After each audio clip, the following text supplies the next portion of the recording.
Your home for the Jayhawks, Lions, and Firebirds is FM 1017 and 1320 KLWN. Depend on it.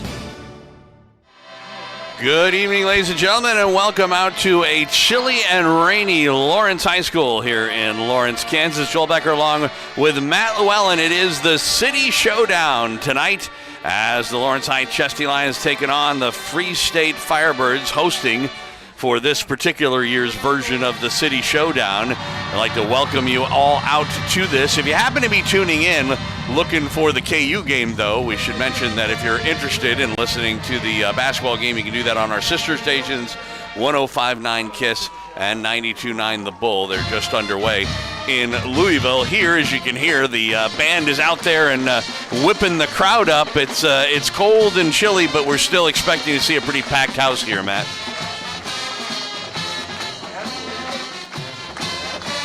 Oh, there you go. Okay, absolutely. I mean, you asked me yesterday about the crowd, and I didn't think that it would keep the faithful away, and it certainly hasn't. They're dressed interestingly. They are, and a few of them seem to be wearing trash bags. Trash bags, a lot of umbrellas, a lot of ponchos, and a lot of camouflage here on the Lawrence High side, as tonight is camo night. Thinking they're going bird hunting over here at Lawrence High. You see anybody wearing your shirt? I didn't look, but there wasn't any earlier. My outlawed shirt that I'm not allowed to wear, or nobody's allowed to wear really in here. But anyway, it's going to be it'll probably be 100% packed. But man, it is it's a dreary evening, as it's probably about in the 50s and misty. Not the best of nights, but man, we've been blessed with great weather all season long. And here, the City Showdown has not cooperated quite that much, but that's not going to stop the faithful here tonight. The 5-2 Firebirds taking on the 0-7 Lions. We've talked about this before, the whole adage of you can throw the records out the window when it comes to the City Showdown. And both teams coming off of losses, a heartbreaking loss for the Lions, playing the Bison from Shawnee Mission North, a game that obviously they could have won. They had, first of all, a 14-0 lead, a 21-7 lead. Saw that evaporate. It went to overtime at 21-all. The Chesty Lions score a touchdown in overtime, kick the extra point, and then watch as the Bison end up scoring the touchdown of their own, but going for 2 points and converting to get a 29-28 win last week. That obviously, that's a tough position for a team that hasn't managed to find the win column this year going into this week against a very tough Firebird squad. It is, and if those of you who remember, as I was reflecting after last week's game, but if you remember 2 years ago at Free State, same type of situation, and Lawrence High stopped Free State from scoring the 2-point conversion at the end of the game, which meant the Lawrence High win, and that game was just so electric, and not a lot of kids on the field tonight remember that game, other than Jackson Becker, who would have been on the field that night. But man, that's kind of what I was hoping for last week, obviously, and not to happen, and just a heartbroken squad of kids out there. But man, they've probably had about their best week of practice. They've a lot of emotion out there for Lawrence High. Coach has very encouraged with the emotion and the fieriness of the team. But unfortunately, we're down some players tonight. We don't have Taj Edwards as we were so worried about, as he got injured on that tackle last week after the interception return, and he made, I believe, Taj got credit for the tackle, but he also got credit with a hurt knee or hurt leg, and don't know exactly. I have not gotten confirmation on what exactly it is, but how long he'll be out. But obviously he is out, and then J.J. Lucas will not be playing tonight, as Bailey Johnson also will not be playing tonight. Yeah, and of course we knew last week that we had lost Krieger, the kicker, Juicy Brewer, the freshman, who did kick the big extra point at the end of the game. during overtime. But, he'll be the kicker again today for the Chesty Lions. Now, on the flip side for the Free State Firebirds, they've had a great season, 5-1 going into last week, the only loss being to Manhattan. At the time, Manhattan seemed like a juggernaut and that they wouldn't be beaten much, although they did get another loss later on in the season. But in the case of Free State, they go into Olathe North last week, thinking that, or playing Olathe North, it was at Free State, but at any rate, they Olathe North, not the year that they usually have. They were going into the game 3-3. You'd figured that the Firebirds would be able to take care of business, and they found that the Olathe North squad from last week gave them a lot of trouble after jumping out to a 14-0 lead, kind of like the Lions did. They end up giving up 35 unanswered points.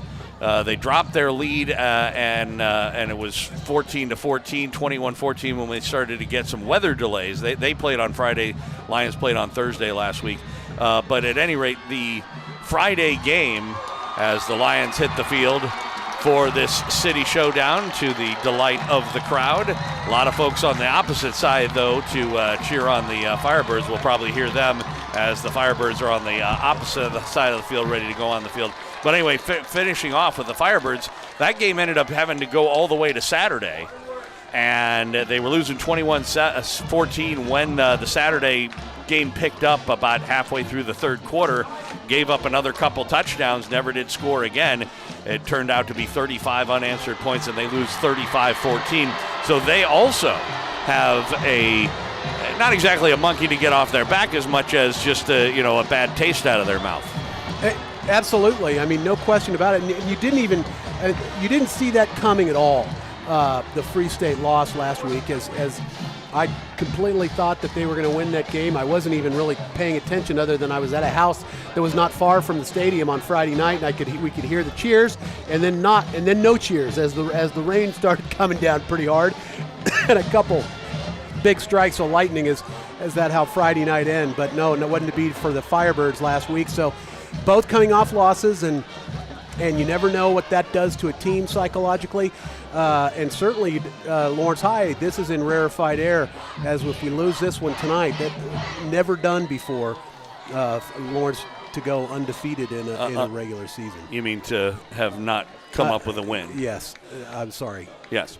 All right, well, we are in pregame. We're going to take a quick break. They're about to do the coin toss, back with the opening kickoff coming up after this. This is the City Showdown. It's Lawrence High and Free State football on FM 101.7 and 1320 KLWN. Depend on it. As a high school athlete, I suffered injuries that I was told would make it impossible to continue to play. My dad took me to see a chiropractor, and the pain went, the injury healed, and I was back on the field. I'm Dr. Scott Risley, and that experience changed my life. My passion is to help others. That's what we do at Risley Chiropractic, providing the highest quality, compassionate, and gentle chiropractic care. Feel better, play better, live better. Risley Chiropractic, 785-856-6030. 1320 KLWN Lawrence and FM 101.7 K269 GP Lawrence. Depend on it. Welcome back out to Lawrence High School. Cold and rainy. Joel Becker and Matt Llewellyn. The opening coin toss does seem to have been won by Free State. It's interesting to see. We mentioned that Taj Edwards is not going to be in the game, but they did bring him out there to be one of the captains for today's game. Well, I mean, he's a senior leader, and Taj is just such an outstanding member of this team. He just and everybody's heart breaks for him, because he wanted to be in this game so bad. I mean, everybody wants to play in this city showdown, and my heart aches for Taj. All righty, so we'll get you the starting lineups here as the Free State Firebirds get things whipped up on the far sideline. Lineups brought to you by Rex's Stadium Barbershop. Rex's Stadium Barbershop, 1033 Massachusetts, a cut above the rest. High quality, affordable haircuts, trims, outlines, kids, adults, and military. To look and feel your best, Rex's Stadium Barbershop, 1033 Massachusetts, proud sponsors of high school sports lineups. Since the Lions will be starting out on offense, we'll start with that. We've got Devin Foster. Looks like Liam Ramsey will probably get the start ahead of Bailey Johnson, who you mentioned was out. Hudson Myers, Malachi Crimson, Wyatt Hendricks up front for the Lions. They are led by their quarterback, Joey Douly. Instead of handing the ball off to Taj Edwards, we'll most likely see Ethan Curry. Although, again, I wouldn't be surprised to see some Jackson Becker at some point as well. Jackson Becker, Curry, McGee, and Will Grimes. Some of the receivers you're going to see along with Johnny Stuke and Truth Pope. All up front on offense for the Lions. Defensively for the Firebirds, it's Garrison Otis, James Kahungura, Keo Ford, and Keaton Parrish up front for their front four. Jude Dowdle and Grayson Rawls are the corners. Austin Mai, Carson Bowers, and Finn Moore are the linebackers. Donnie Kriebel and Madden Brittingham are the safeties, although they play a lot of different defensive back situation. As we mentioned, Juicy Brewer. And very interesting for the Lions, they have Devon Lavangasa deep for the Lions, and that is a new person out there. Micah Jones. It is Grimes. Micah Jones kicks it off for the Firebirds, and as you mentioned, going to the far sideline, hit and tackle as he gets across the 30 to the 35, and met with an awful lot of happy Lions. We get a lot of excitement on both sides of the ball, as is not uncommon for a city showdown game. On the return, a good field position for the Chesty Lions, starting at their own 40-yard line. And Wingard was the return man, and a nice little return as he's able to follow a lot of blockers and get up to the 38. Yeah, it looks like they're going to mark him. Now they're actually moving it back to the 36 is where they're saying he went out of bounds. So Joey Douly.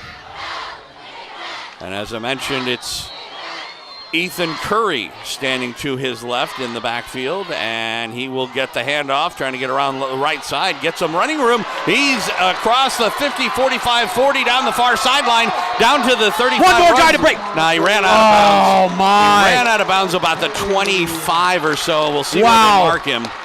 What an outstanding run there by Ethan Curry to get this game started. And I was on daylight down there to the end zone, and it wasn't quite to be. But, man, what a burst of speed and a great run to get things started off here. So they marked him out of bounds at the 30-yard line, but quite a first run for Curry, who has played that position before, and they're going to run the option. Dooley's going to keep it himself off left tackle. He was tripped up, got inside the 25, down to about the 27-yard line. And Joey Dooley, the sophomore quarterback, picks up about 6 yards, 2nd and 4. Just a nice little quick read there by Joey Dooley, and it's going to be Joey Dooley's very, very important tonight. Very important for him to kind of keep his wits and hold this offense together. Crest in the backfield, and from the pistol, it's a give to Curry. Big hole up the middle, and he's able to get inside the 20 down to about the 15-yard line, maybe the 14, inside the red zone, as the Chesty Lions moving down the field quickly here in this opening drive, trying to establish themselves early on in this game. We have just started, played about a minute and 3 seconds. Again, pistol with one man, and now Ethan Curry in motion, a quarterback draw, looking for a hole, gets around the left side is Dooley, and he was pulled down shoestring tackle to save a touchdown.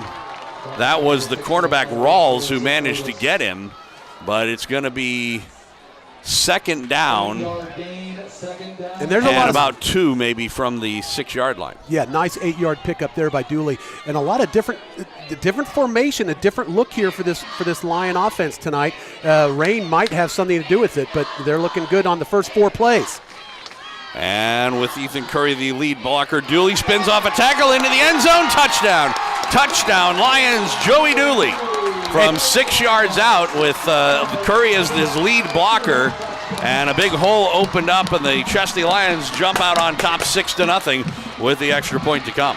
And a fired up Matt Llewellyn, I'll tell you what, that makes it look easy. That looks like the Lions have some things figured out, but my goodness, the first 5 plays only takes five plays to go 64 yards for a touchdown.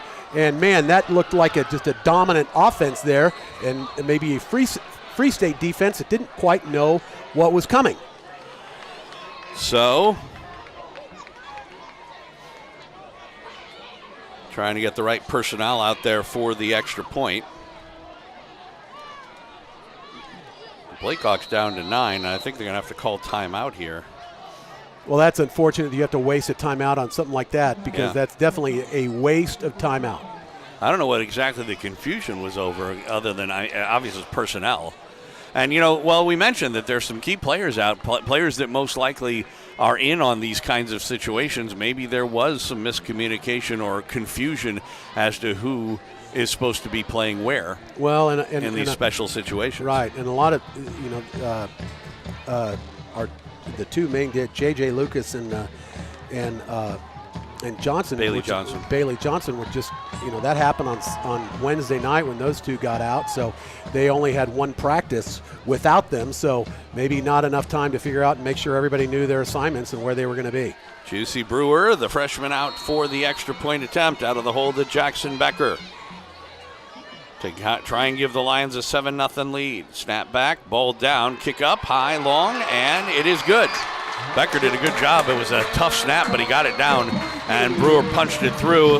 And so after 1 minute and 48 seconds here of the first quarter, the Lawrence High Chesty Lions at home jump out to a City Showdown lead 7-0. We'll see the Free State Firebird offense when we come back here on FM 101.7, 1320 KLWN. Depend on it. Brian Haney here with my good buddy Matt Llewellyn of the 23rd Street Brewery. KU football is back, and specifically back in Lawrence. That's got to be great for you, Matt. It is so awesome, Brian. I'm so excited that they're back in Lawrence this year, and we've got all kinds of great things coming at the brewery. We've got brunch now, and we're going to open early for all the games, 9 o'clock every Saturday and Sunday. 23rd Street Brewery is open. We've got brunch, but then we've got our regular items too, so come join us at 23rd Street Brewery. Always a fan favorite, the 23rd Street Brewery, Clinton Parkway and Cassold in Lawrence. Your home for the Jayhawks, Lions, and Firebirds is FM 101.7 and 1320 KLWN. Depend on it. Welcome back to Lawrence High School. Joel Becker, Matt Llewellyn. It is the City Showdown, Free State and Lawrence High, and the Chesty Lions on top 7-0. Brewer, he'll squib one down the middle, and it's going to go into the end zone for a touchback, with Beckham and Lattimore Douglas back deep for the Firebirds. And we're going to see Finn Moore and company come out for the first time and see what they can do to answer. Obviously, this is a big series for the Firebirds. They're going to want to answer the Chesty Lions opening drive and show that they themselves can run the ball pretty well themselves. Yeah, absolutely. And this is a dominant offense by the Firebirds with Finn Moore and Manning Brittingham. I mean, those two guys are absolute studs, both being looked at by major colleges. And on the quarterback run right up the middle, just a straight run, Finn Moore, and he will pick up about 6 yards from the 20 on up to the 26. 2nd and 4 for the Chesty Lions. Yeah, Manning Brittingham also got dinged up just a little bit at the very end of the Saturday portion of their game.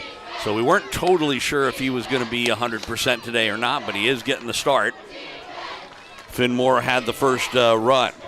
They come out with a bunch formation, one wide out to the left side, and it's going to be an end around, and going off left tackle was Brittingham. He had lined up as an H-back and came around. He's going to be short of the first down by a couple of yards. 3rd down and 2 from the 28. Chesty Lions in the road whites with the green numbers. The Free State Firebirds in the road whites with the green numbers. The Chesty Lions in the home blacks with the red numbers. Moore again to Brittingham. Same play. He gets a first down. Oh, the ball comes loose, and it's on the ground. It looks like the Lions got it. They say they have. We're waiting for the officials to verify that. They are still pulling the Lions people are off. coming out. Lions are coming off and saying, we got it. And it is Chesty Lions football. And who came up with that ball? Who was on the bottom of the pile? I can't tell, but Somebody put a helmet on the football. Devin Foster comes up with it. Devin Foster comes up with that ball. And the first break goes the Chesty Lions' way. We talked about this earlier on in the week when we were kind of previewing the game, that games like this sometimes come down to, who ends up getting the luck or getting the fewest mistakes, penalties, turnovers, that kind of thing. So 36-yard line here for the Lions. Only 36 yards to go to get another touchdown. Yeah, a little closer to the 37. They come out in that same formation with the pistol and a running back to the left, and it's a give to Curry. Looking for a hole. He was ripped down, but not before getting up to the 30-yard line, close to 6 yards on the play. The tackle made by Ethan Prescott. Yeah, they're going to get him all the way up to the 30, so call that 7 yards there on first down. So 2nd down and 3. Same formation, Twins on the right. Douly gives to Curry right between the guards. He again was grabbed and thrown down. This time it was by the other linebacker, Carson Bowers. And it's going to set up a 3rd down and 1. Yeah, so just give him 2 yards. It looked like he maybe had a little bit more forward progress than that, but the funny thing was in both cases it was when they turned him and threw him, they actually threw him forward as opposed to backwards. It's a 3rd and short, possibly 4-down territory here. Douly gives it, and Curry starts it. And he's probably not going to make it. Maybe back to the line of scrimmage. No gain on the play. It'll be 4th and 1. And, boy, a couple of Firebirds step up with the stick there. I mean, it looked like he got to the line of scrimmage maybe a little bit further. And then and a Firebird, I believe it was Carson Bowers who came up and just stuck him hard and made him stop immediately. Yeah, Bowers was definitely there, and there were a couple other white jerseys that came up on the play. And as I said, 4-down territory, they are going for it. We'll see what they do here. Quick snap, and it's going to be Douly.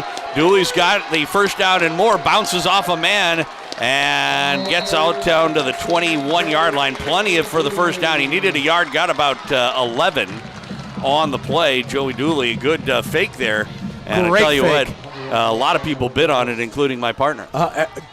Did I? Didn't you? No, I don't think so. I immediately saw Douly pull it back and take off around the side. But every white jersey was heading towards Curry, and not too many followed Joey Douly on that one, and he was able to bounce off some guys and get those 8 yards. Douly will give it again, this time to Curry. He's hit on left tackle, gets inside the 20, though, down to the 19. And something else I wanted to bring up that you and I talked about earlier on this week was the possibility we might see Josh Galbraith out on offense, and we are. That was who he bounced off of, Joey Douly, on the 4th down play, but he was also out there for that play as well. We've seen Galbraith out wide to the left side on that play as well. And Galbraith is a huge decoy. They cannot let him out on his own. And, of course, Becker, you've always got to be aware of Becker and where he's at on the field. And in motion back to throw Douly. He is going to throw that direction, looking in the end Becker! zone. Caught, touchdown. Jackson Becker! Who? Jackson Becker with the touchdown catch. Yes, no relation. Jackson Becker with the touchdown, and Lawrence High goes up 2 touchdowns to start this game. Kind of excited here. I am fired up, baby. Fired up. In the Lawrence High press box, I was going to say, not just you. And I am so glad right now that it's Joel Becker that I have to hit on because I'm not hurting this shoulder. Nah, I am not hurting that shoulder. Juicy Brewer out for the extra point. Out of the hold of Becker to give the Lions a 14-0 lead. And now we get... Looks like a flag, and somebody either an offsides or a false start. I'm imagining it's going to be a false start. And false start against the Chesty Lions. So we'll get to see if Juicy Brewer can kick a 25-point yard extra point. Yeah, me interrupting you and taking over the play-by-play hasn't been a problem this year, unfortunately. Not until now. But and I hope there's more of that to come, but I'm going to try to do my job and just be the color guy for you, okay? But I'm not making any promises. Extra point. It's actually 26 yards. The kick is up, and it is good. Wow. Leg on that one for Juicy Brewer. 6:10 left to go here in the first quarter. We've played almost half of it, and it's been all Lions so far. The 0-7 Chesty Lions with a 14-0 lead over the Free State Firebirds. We'll come back with the kickoff after this on FM 101.7 and 1320 KLWN. Depend on it. You know, nowadays it seems like nothing is built to last. Like phones, appliances, cars, computers. But the new Michelin Defender 2-tire is designed to outlast. With a quiet and comfortable ride, you'll have the confidence you need on the roads, whether they're wet or dry. So goodbye to short-lived, and hello to something that lasts. D&D Tire, 10th in Vermont in downtown Lawrence. dndtires.net. Your home for the Jayhawks, Lions, and Firebirds is FM 101.7 and 1320 KLWN. Depend on it. Welcome back out to Lawrence High School. Joel Becker, Matt Llewellyn. It's the City Showdown. Brewers ensuing kickoff high and comes down at about the 5-yard line. Coming up the left side, hit and tackled around the 20. A pretty good open field tackle by the Lions on the return by, and I'm pretty sure that was Nez Lattimore Douglas. It was for the Firebirds. And we'll see what Free State can do on their second offensive opportunity. Now, both teams know that, anytime, just because you get up in a game like this, I mean, look at both teams last week with a 14-point lead and then seeing the other team come back. Well, and especially on the Free State side, it's like they were up 14-0 and then just got demolished. So they're going to remember that 100%. And you would imagine so is Lawrence High. They cannot rest on their laurels here with this lead because Free State is so good. It's going to be a give to Brittingham and a pretty good open field tackle with a little bit of help there, but not before Madden gets out for a 5-yard gain. And that will set up a 2nd and 5. Trying to figure out who that was who put the pop on him. I think it was the final Luna. one was Anthony Luna. Yeah, Anthony Luna, but then but Josh Galbraith was the one that was the final one actually. Finmore from the shotgun. He fakes it to Brittingham, keeps it himself, getting around the left side with running room. Oh, he tripped up, but he gets a first down and more. Cross the 35 to about the 36-yard line. That really looked like a broken play to me.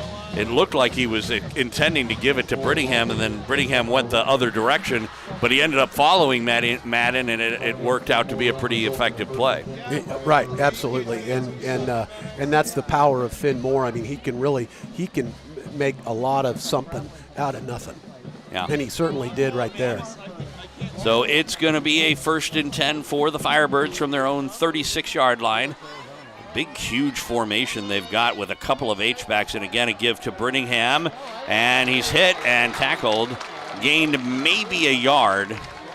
And a lot of times they got an enormous amount of beef up there on this Firebird front line. They've got like basically 7 linemen up there, essentially, and they've been giving it to either Brittingham or it's been more, but the Lions have done a pretty good job of pursuing the play and getting the black jerseys over in that area. Well, there is a lot of fire on this Lawrence High defensive team right now, and it shows. Snap goes to Brittingham, trying to get around the right side. Again, he's being chased and forced out of bounds. Got to be careful. Yeah. And by the way, J.J. Lucas is out there, it would appear, because that's him on the near side wearing 13.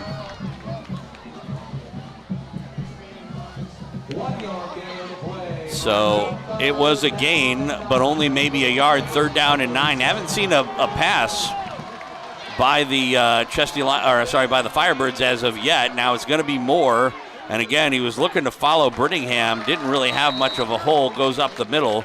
and gets to about the 42 or 43.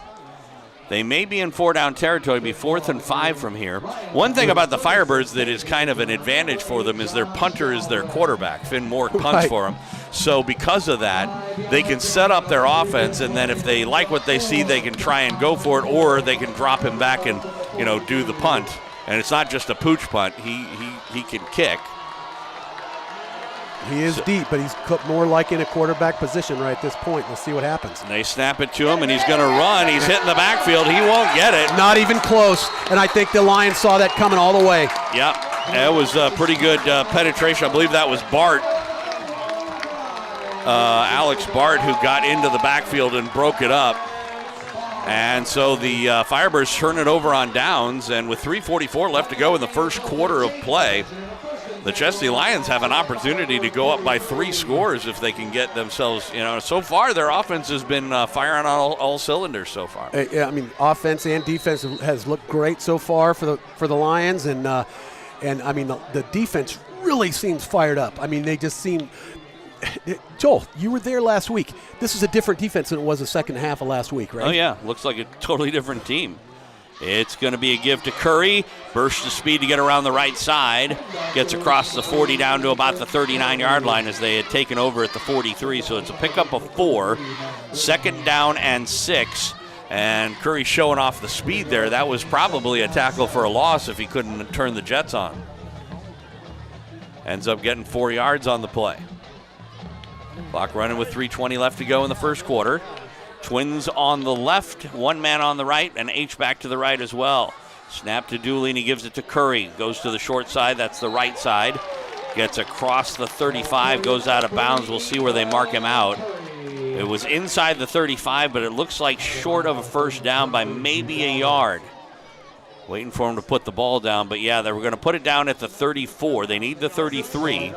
So it's going to be 3rd down and a yard. And very impressive run there by Curry, as he could have very possibly gotten tackled in the backfield, as there was penetration there by a Firebird, but Curry able to get around him, and the open field tackling there for the Firebirds just wasn't quite there, and certainly not enough to bring down Curry as he's able to pick up those 5 yards for 3rd down and 1.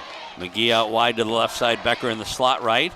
It's a snap and a handoff to Curry. He'll get the first down, it appears. It was close. Well, the far side judge is giving it to him. Yeah, and I thought he got it. I tell you what, it was. It looked like a pretty big hole when he first got there. It closed down in a hurry by the Firebirds, but he only needed a yard and he got it. So it'll be 1st and 10 for the Chesty Lions. Kress will come out for this play. He had been in there. Like I said, they were in a pistol with Kress to the left of the quarterback. Now it's just Douly, and he will follow Curry. Gets a good block from Curry, and Douly goes out of bounds. Gets and maybe hit. A little bit of a late hit, and there it comes. There comes a flag. Late hit on Curry. Yeah, it was Ethan Prescott, the linebacker, who stepped up, and it was very close to the line, but the flag came out, and so presumably that'll be a late hit out of bounds and add another 15 yards, or in this case, it'll be half the distance to the goal, although the referees are talking about it. I was talking a little bit earlier about, this game is a game that you have to be really careful to keep your emotions in check. We saw a couple of times, and that is the late hit out of bounds is the call. It'll be half the distance to the goal. It'll be a first down. Should put the ball at about the 11-yard line. But just to finish the idea, there were a couple times earlier on this sideline where after the Lions made a good play and they were excited, you got to be careful. You can't be taunting the other team. You can't be, doing, even if you're not hitting them, you can't be doing the kinds of things that might cost your team by, having a penalty. So we'll see which team can keep that under wraps the best. 1st down and 10. They can get a first down without getting a touchdown. And the snap to Douly, gives it to Curry, trying to get around the left side, being chased, and he gets knocked down. Forward progress should be to the 10-yard line, but that's only a gain of 1. It'll be 2nd and 9 from there.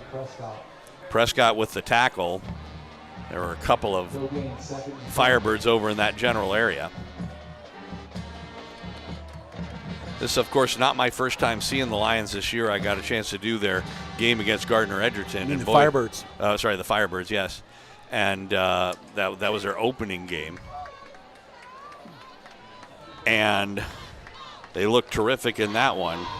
Having some trouble here on the second down play, rolling to the right side, throwing it right, and it is a catch. A catch, but there is a flag in the backfield. Yeah, this one's probably coming back.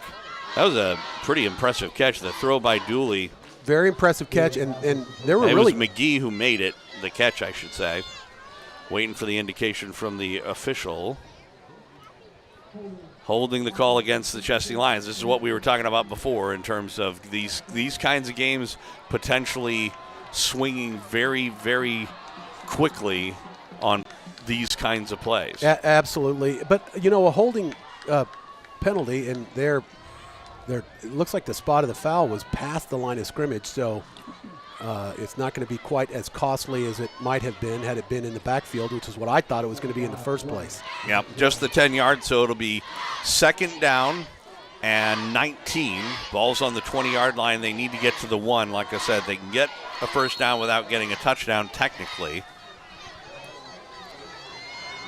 And it just, holding is just such an objective call, but here we go. Quarterback draw, it's Douly trying to get up the middle. He was grabbed and was able to drag the defensive lineman forward, and one of them is a little slow at getting up for the Firebirds, but everybody seems to be okay. It will be a gain of maybe 4, but it was second and 19, so it's going to be third and 17. The ball's on the 16. The ball's on the 17. They need to get to the 1. Minute 21 left to go in this first quarter as Lions find themselves in with a 14-0 lead over the Firebirds and the ball. Got twins on either side on this passing situation. Curry is in the backfield. Back to throws Douly. He's got time. Now he rolls to the right side. He's looking. He's going to pull it down and run. Gets inside the 15 and runs out of bounds, maybe the 14. And maybe we'll get to see whether or not this freshman can kick a field goal. If they do, it'll be his first attempt as a field goal in his varsity career, and it would probably be about a 30-yarder. Now, they could also obviously go for it, but... it looks like the field goal group is coming on here. That's what I would think. Again, we saw last week and then in the extra point earlier, it'll be a 30-yard attempt. Again, Jackson Becker to hold. And Brewer from the right hash mark. Becker looks in. Snap back. He puts it down. The kick is up. And good. It is good. Wow. Juicy Brewer. Welcome, freshman, to Lawrence High School football. We found ourselves a kicker. 54. Hopefully for the next 4 years. 54.9 seconds left to go in the first quarter. And indeed, the Chesty Lions do have a 3-score lead, 17-0 here at Lawrence High School. Back with the kickoff after this on FM 101.7 and 1320 KLWN. Depend on it. 30 years ago, I worked for my dad detailing Peterbilts. I'm Aaron Rao. That's where it all started. I learned about being honest and treating people right. These are the values we continue at Bobside Auto. After 25 years of matching people to their next car or truck, I know the best business is built on trust. Chrysler, Dodge, Jeep, Ram, or Honda, new or trust-certified car or service, at Bobside Auto, trust is our tradition. 2851 South Iowa or online at bobsitecdjr.com. Your home for the Jayhawks, Lions, and Firebirds is FM 101.7 and 1320 KLWN. Depend on it. Welcome back out to Lawrence High School. Brewer's kick goes into the end zone for a touchback.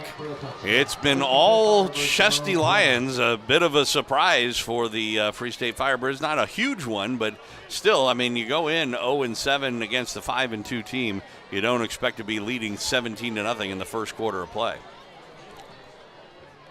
Even if you would have asked me, I would have said, no, that's not going to happen. Yeah, you predicted the win, but I you didn't. Yeah. So, by the way, we are up to 2 pancakes so far. We've had 2 touchdowns, free pancakes at your Lawrence IHOP, 31st in Iowa. Bring our total up to 2 free pancakes tonight only at IHOP. And, of course, it doesn't matter which team scores, as now we're going to get a timeout by Free State. Yeah, there was a personnel question mark on their part. So yeah, tonight could be a big pancake stack night if these teams keep scoring. I think I called 10. That was your prediction, yes. So hey, it could still happen. It's we still got almost a minute left to go in the first quarter, and we've already got 17 points on the board. It does appear that the mist has kind of subsided a little bit. Yeah, I think it's coming back, but the question is whether or not it will come back during this game or afterwards. And so long as we don't get any rumblings, I think we'll be just fine as far as the broadcast is concerned. But I'm sure you're ready either way. I'm ready. And we will be ready at 23rd Street Brewery for a big party either way. But we're going to say a big celebration party. So they got the game on at the 23rd Street Brewery, YouTube live feed. We are supposed to, but I am not there to manage that. So hopefully we do. I know that we'll have the KU Louisville exhibition and as well as the volleyball going on. On first down, Finn Moore. And he's looking to try and get around the left side. Does. He's got a bit of an opening. Gets across the 30 on up to about the 34-yard line. One of the longer runs of the day for the Firebirds. Finn Moore, the quarterback, keeping it himself. And a pickup with the tackle. Pickup of 13 yards on 1st and 10. As Gabe Wingert is very familiar with the two seniors on the other side of the field. Pistol formation this time for the Firebirds with twins out to the right side. And it's going to be more on the option. Tosses it to Pregame, trying to get around the right side, and he is forced out of bounds shy of the 30-yard line. It's going to be a loss on the play. Maybe the 29, and set up a second down and maybe about 14 from there. And Caleb Wingert up again on that to stop Brittingham. Like we said before, I don't know for a fact that Madden is 100% today, because on Saturday in their last game he did get tweaked up a little bit. But at any rate, it is going to be more hit in the backfield and taken down. Now he says he was still up, but the referees say no. And that was a great penetration by Harrell as Jaden Harrell got in the backfield and wrapped up Moore. I mean, great penetration there. I mean, he did not see that coming in any way, shape, or form. So another loss on the play, 2 straight tackles for loss for the Chesty Lions defense, and that's going to do it for the first quarter of play. It'll be a third down at about 16 or so when we come back. 12 minutes of football in the books. It's been all Lawrence High so far. 17-0 our score on FM 101.7 and 1320 KLWN. Depend on it. Hey, this is Rick. Johnny's Tavern, Lawrence's original sports bar, is proud to support amateur athletics. The culture, sportsmanship, teamwork, leadership, commitment, and life skills it helps develop are a big part of the benefits for all participants. Fans, players, referees, administrators all work together to accomplish goals. Johnny's is proud to be involved. If you're looking for another amateur sport, check out the Kansas University Rugby Club for a schedule. Your home for the Jayhawks, Lions, and Firebirds is FM 101.7 and 1320 KLWN. Depend on it. We are back live at Lawrence High School, the City Showdown. Lawrence High and Free State, as the Chesty Lions on top of the Firebirds, 17-0, despite being the 0-7 Lions. The Firebirds 5-2 on the season. It's a third down and long, third and about 16 for the Firebirds. They haven't thrown very much today, which is not unusual for them. But they do have twins on either side. Back to throw is Moore. Quarterback draw, goes up the middle. He is hit and tackled. He gains about, almost 8 or 9 yards on the play, but not anywhere near enough for a first down. He is tackled at the 35, needs to get up to the 43. It'll be a 4th and 8 and a punting situation for the Firebirds. And Joel, let me tell you, the tackling here for Lawrence High has been so much more crisp. Yes, that much is better. Honestly, that has been the thing that stands out the most defensively for Lawrence High School. And I believe that's Jackson Becker deep for the Lions. I think so as well. Finn Moore, of course, as we mentioned, the quarterback, also the punter, but he's in standard punt formation, and now we're going to get another timeout called. I don't know why, again, Free State having a hard time, and maybe they just are, I don't know, Kevin Stewart might be wanting to talk to their, kids and try and remind them that they are not out of this game, and there's still a long ways to go, and, you got to be careful what you do and play every down, as well as you possibly can. Or maybe you just saw something in the way the coverage was that he was concerned about in terms, or maybe they still were having personnel issues. Maybe they only had 10 guys out there or something like that. I don't know. We're just underway, second quarter. Lawrence 17, Free State nothing, and it is absolutely Jackson Becker going back deep. Finn Moore standing just in front of his 20-yard line. On 4th down and 8. The snap comes to him. He will step into it. It was a line drive, low kick, and it takes a pretty good Free State bounce, goes inside the 35 and down to about the 34-yard line. It's funny. It almost hit one of his up. I mean, in other words, as they were running down the field, the kick was so low as a line drive, it almost hit either a shoulder pad or a helmet of one of the pursuing Firebirds just heading down to try and make a tackle. Yeah, and I will tell you, Jackson Becker was about 7 yards deeper than where the ball ended up, and he came off the field absolutely looking dejected that he wasn't able to get his hands on that ball. Jackson Becker's fired up, and he wants this win bad. Well, he's only touched the ball once. There is a penalty on the play, and it's going to go against the Lions.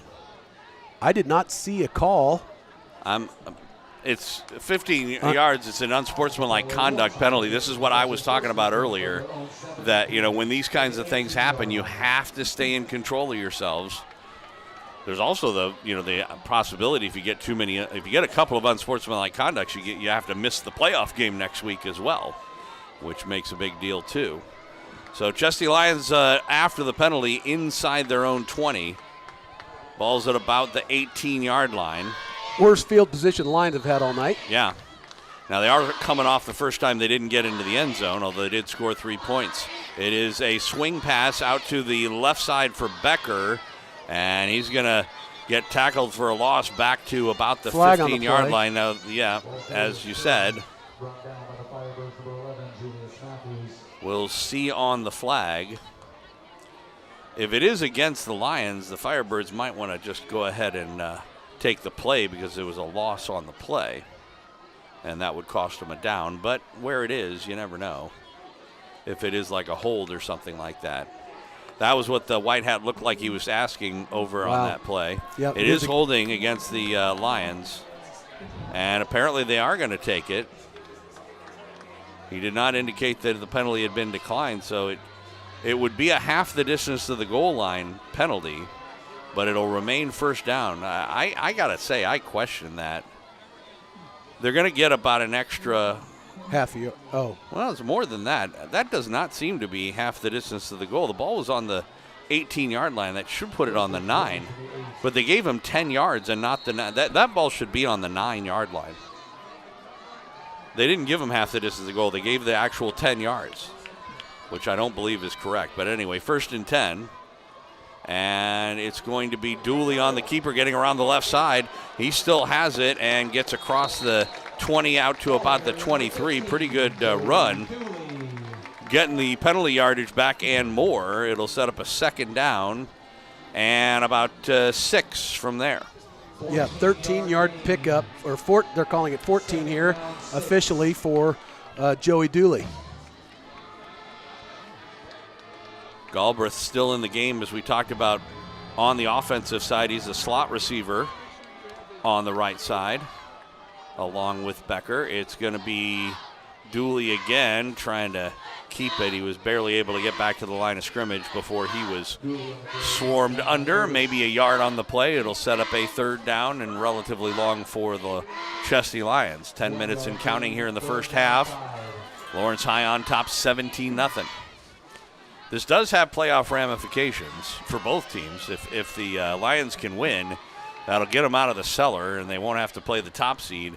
In fact, I imagine it's going to get them to the number 14 seed if they win. And the Firebirds could drop down as low as about 6 or so, depending on who wins and loses. Back to throw Douly, throwing it down the middle of the field. He's got a man complete. And Jackson Becker did have some room. I mean, he had gotten separation, but maybe turned around just a little too late to pick up the football. That's exactly what I think it was. Had he turned around a split second more, he would have seen it, and maybe he was thinking it was going to be just a little bit further down the field. So 4th down, and Lions will punt it away here. Ethan Curry has been their punter ever since Krieger left. He's standing back at his own 11-yard line. And now we're going to get a flag. Looks like another 5-yard penalty on the Lions.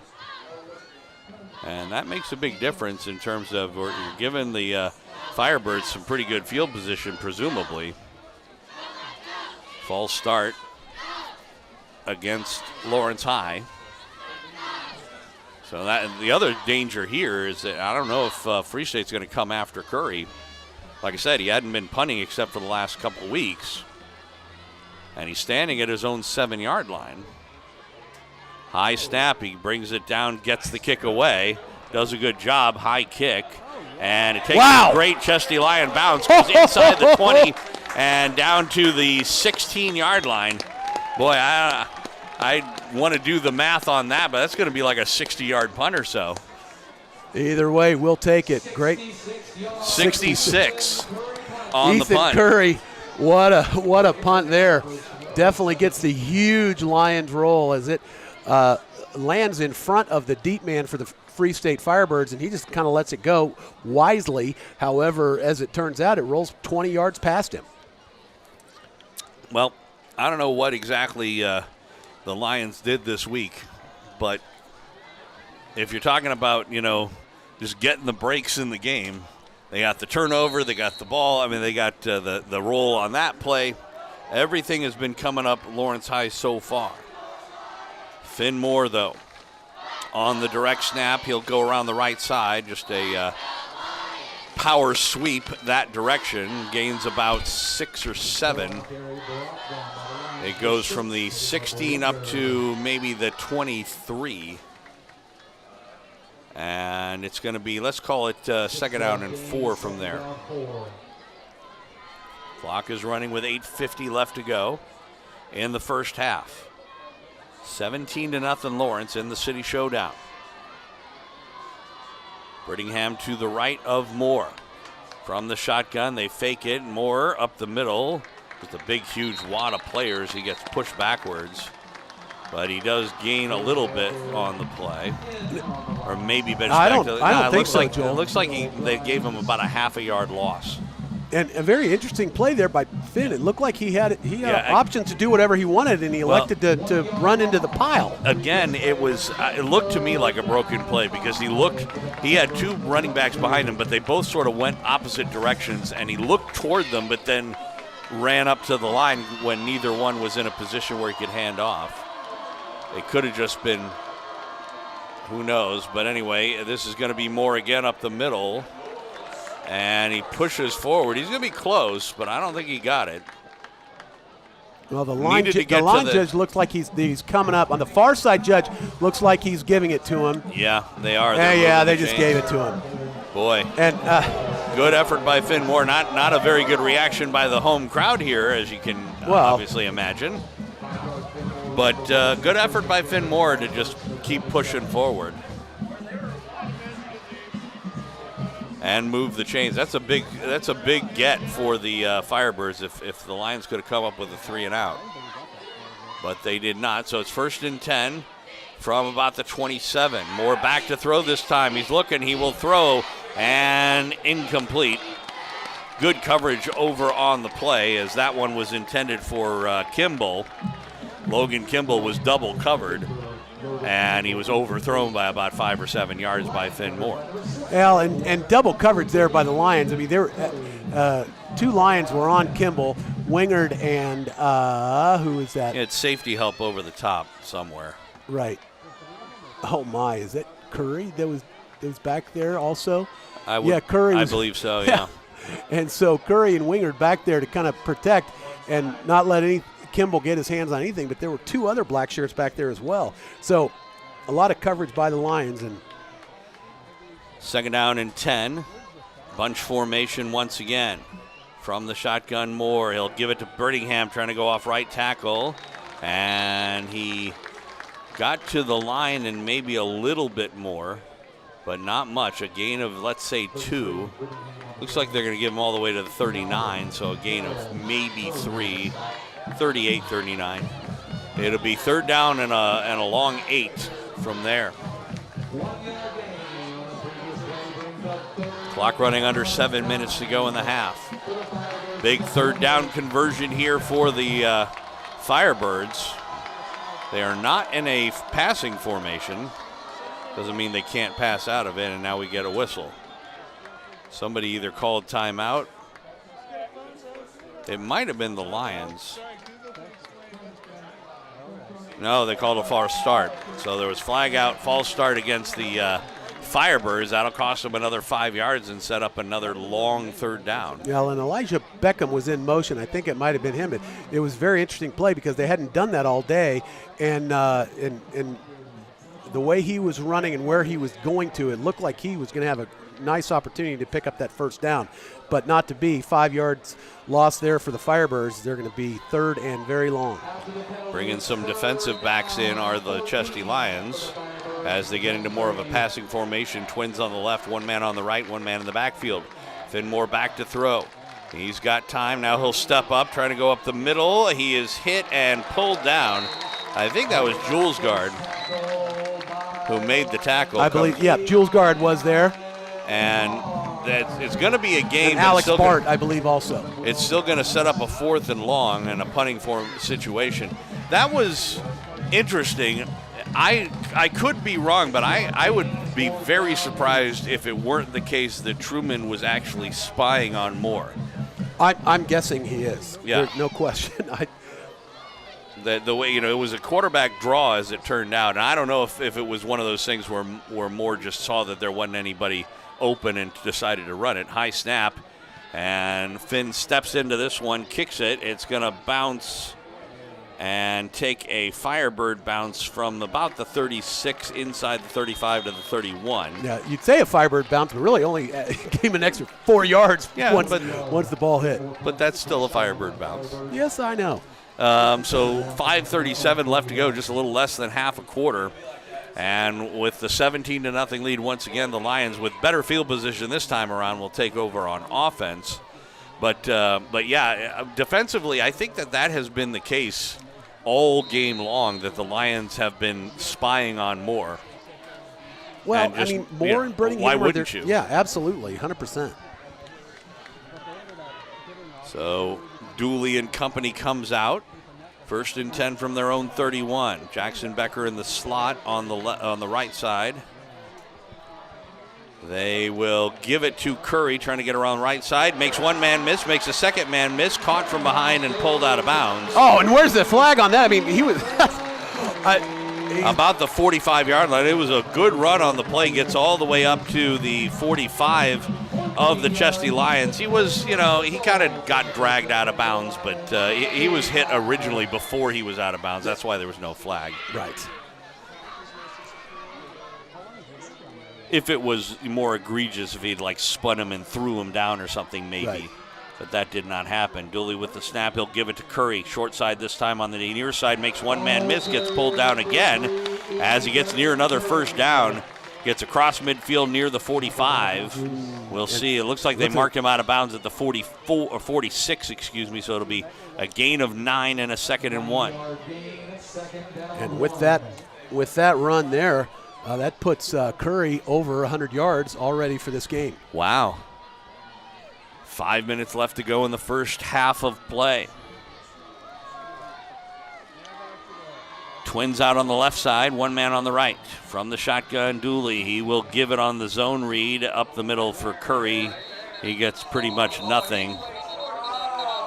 And the people in the press box wanted a foul, but they weren't going to get it. It was Otis who had him wrapped up, and it was one of those things. That looked to me like, Ethan Curry does punt, and you know how when a punter gets touched and he goes flying over, that's what it kind of appeared to be to me. I think he milked that one just a bit. I mean, I don't know. I think the way he got, wow. I don't want to get in trouble. He was let go. And in this game, I could very easily get in trouble. So it'll be third down, and 11. And a give up the middle, pretty good hole. Finn Moore and Curry run into one another. The pile gets pushed forward. They finally get stopped around the 40-yard line. On the 3rd and 1, so they'll get the first down and more. Moves the chains with less than 4 minutes to go in the half. And yeah, it was a kind of a nice collision there between Finn Moore and Ethan Curry. Finn, of course, plays linebacker for the Firebirds in addition to being their quarterback. Finn is absolutely the most talented player on this Firebird team and is very, very versatile. From the shotgun back to throw, Douly. He'll throw on the far side. Got a wide open man. It's back Jackson Becker. Makes the catch, gets out of bounds around the 30. He'll be close to another first down.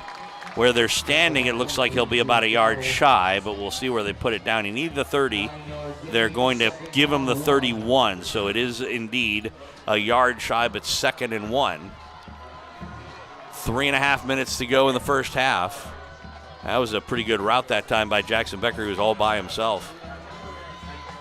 And yeah, very interesting because that there was no one on Jackson Becker. You would think that would be the one Lion that Firebirds would keep track of. Douly keeps it himself on the left tackle side inside the 10-5. Touchdown! Touchdown Lions, Joey Douly. Joey Douly! Time getting into the end zone, running it in from 31 yards out, practically untouched. Absolutely. I mean, no, Jackson Douly had everybody fooled. It was a great fake handoff to my man. Ethan Curry. Thank you so much. And Ethan it's Curry. Joey Douly. Who did I say? Jackson. Oh, well, Jackson's his older brother. That was 5 years ago.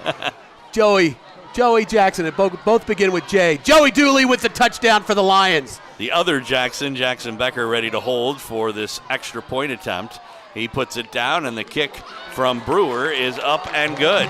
3:25 to go in the first half. A 24-0 lead for the Chesty Lions in the City Showdown over the Firebirds. We'll take a break, come back for the kickoff right after this on FM 101.7 and 1320 KLWN. Depend on it. At Lawrence's Prairie Moon Waldorf School, discover the true value of education. Our unique approach nurtures the head, heart, and hands, fostering creativity, critical thinking, and practical skills. By understanding the developmental phases of childhood, we offer a comprehensive curriculum that includes music, dance, theater, and more. These experiences help students develop intellectually, emotionally, and physically, preparing them to confidently pursue their paths. Enroll at the Prairie Moon Waldorf School in Lawrence and invest in a holistic education for your child's future. Your home for the Jayhawks, Lions, and Firebirds is FM 101.7 and 1320 KLWN. Depend on it. We are back live at Lawrence High School. Joel Becker and Matt Llewellyn, the very excited Matt Llewellyn, as his Chesty Lions are out to a 24-0 lead over the Firebirds, looking for their first win on the season as this Brewer kick goes into the end zone. With that touchdown, you score another free pancake at your Lawrence IHOP. That brings our total up to three pancakes for the Chesty Lions. So far, none for the Firebirds, although if either team scores, you get a free pancake at IHOP. Only at the Lawrence IHOP at 31st and Iowa tonight and tomorrow. So if you would have gone to me earlier today, during Rock Chalk Sports Talk and said, Joe, we're going to be at 3 minutes left to go in the first half, it's going to be 24-0, I would have believed you. Yeah. But I would not have believed which team had the 24 points. Okay, I got you. But here's the deal. Defense has got to stay focused. They've got to be playing like they played all game long, because they're so – this Free State team is so dangerous. They're just dangerous. And they can get back these 24 points in about a heartbeat. You just got to be focused and not let anything happen here. Finmore gives it to Brittingham, trying to go up the middle between the guards. He'll push the pile forward to about the 25 from the 25-yard gain, and a second down from there. Trying to keep an eye on other games. Gardner-Edgerton is playing Shawnee Mission West. Not surprisingly, they're all over them, 28-0 in the middle of the second quarter. So again, if Gardner-Edgerton wins, which they will, then it all comes down to whether or not Olathe West beats Olathe Northwest. If they do, they get the top seed. If not, it's Gardner-Edgerton. Here's Finmore on the right side, going off right tackle. He is hit and flung forward, but that's going to give him a first down up to the 30-yard line. Grimes got the hit, but he kind of did a side suplex there and gave him an extra 2 or 3 yards in so doing. Firebirds running quickly. They give it to Brittingham, and he can barely get up to the line of scrimmage. It'll be second down, no gain on the play. Clock showing 2.5 minutes left to go, and remember, they burned a couple of their timeouts earlier, did the Firebirds, so they only got one left. That's why they kind of have to have a little pace, although that wasn't a bad idea anyway. You got a trips on the left side in a bunch formation, although they seem to be a little confused. Finmore directs traffic. They'll throw it on the wide receiver screen. It's incomplete. He was trying for Beckham, and it went right through his hands. Didn't catch it. And it'll stop the clock with 2:08 left to go, but set up a third down and 10. So just trying to look and see what other games I might have scores for. We'll keep you up to date as we continue on 3rd and 10. Rolling to the right side is Moore, hitting the backfield. He breaks one tackle, but then he is swallowed up and sacked back at about the 24-yard line. Galbraith gets up, but he was the second man to get there. Good penetration and a punting situation. Now there may be a marker down here. Let's see. It may just be a timeout by the Firebirds. I don't know. I'm waiting for the official to say. It is. It's a timeout by the Lions. They saw that they're going to get good field position here after this punt and called the timeout to save the clock with 1:58 left to go. Well, and the very interesting, as this is kind of transpiring, you didn't expect this. You really just kind of expected you were hoping that the Lions could just hold them, and the fact that they're getting the ball back is just amazing. Olathe West on top of Olathe Northwest, 22-7, just into the second quarter. 10:43 left to go in the second quarter. So apparently Olathe West is real interested in getting the number 1 seed. Didn't we play them to a 3-point game in the first game of the year? I mean, Joel, I've been saying this all year long. It's like, and even after last week's heartbreaking loss, you can't rule these Lions out. This is a team that is just waiting to explode, and we've seen it here tonight in this first half as Lions are up 24-0, 2 minutes to go left in the half. And the one thing I was going to say that we got to make sure that we remember that would have been very excited for those two defenders to get excited and maybe do something foolish like extra celebration, and fortunately they did not. But man, you got to be careful and you've got to keep your emotions in check here as the Lions have that 24-0 lead. High snap to Finmore inside his own 10-yard line. Line drive kick again, and it will take a big Free State bounce this time and go inside the 30 down to about the 26-yard line. So Jackson Becker once again, and actually that wasn't even Jackson Becker back there. No, Ason Goodman. Yeah, it was that time. And so the Chesty Lions will have the ball, but won't have as much. Yeah, I saw it. I have it written down. Although it looked like it looks like Aiden in your handwriting, and not Ason. KU asked me to leave for a reason, and it had mainly to do with bad handwriting, English skills, okay. everything that has to do with journalism, I guess. Okay. Little did they know, one day you would be swatting people in the shoulder, excited on Lawrence High football broadcasts. Joey Douly back to throw. He is going to step up. He was hit and pulled down. Nice defensive play that time by Otis, coming off the defensive end position. It'll still be a gain on the play, though, it looked like. No, it'll be a loss. Oh, sorry. 5-yard loss. I thought that was the line of scrimmage. Yeah. It was actually 5 yards ahead of there, so it'll be 2nd down and 15. Clock running with 1:20. So the good news for the Lions is that they can milk the clock if they need to. Oh. You're going to get that 5 yards back, I think. I was just going to say a little early leave that time around by the Firebirds and Braden Wilmus, who himself, it's interesting to see him in on defense. It's not that he's never played there before, but he's one of their big recruits, D1 recruits going on a left tackle. And it just tells you how big a game this is for both teams, that they are really using their big players as much as they can. And back to throw is Douly. He will roll to his right side, looking, throwing on the near side. It is caught McGee and hit and tackled right as he caught it, but it is past the 40 up to about the 43-yard line. And Ethan McGee with a nice jumping catch to get the chains moving. 1st and 10 for the Firebirds. They get up to the line pretty quickly, under a minute left to go. Twins on either side, and now we're going to get a timeout called, I believe, by Free State. I'll check to be sure about that. It would be their last timeout, 47.5 seconds left to go. So nice little 23-yard pickup there. It was Free State that called that timeout, although I'm not really sure why. Yeah, great pickup by McGee. And a good throw, good choice by Joey Douly. Absolutely. And I wasn't paying attention to anybody, any of the wide receivers, they're open or not open, because I was thinking that Douly was going to keep that thing, tuck it under and run, because he did have some daylight in front of him. This was better. This was pretty good, yes.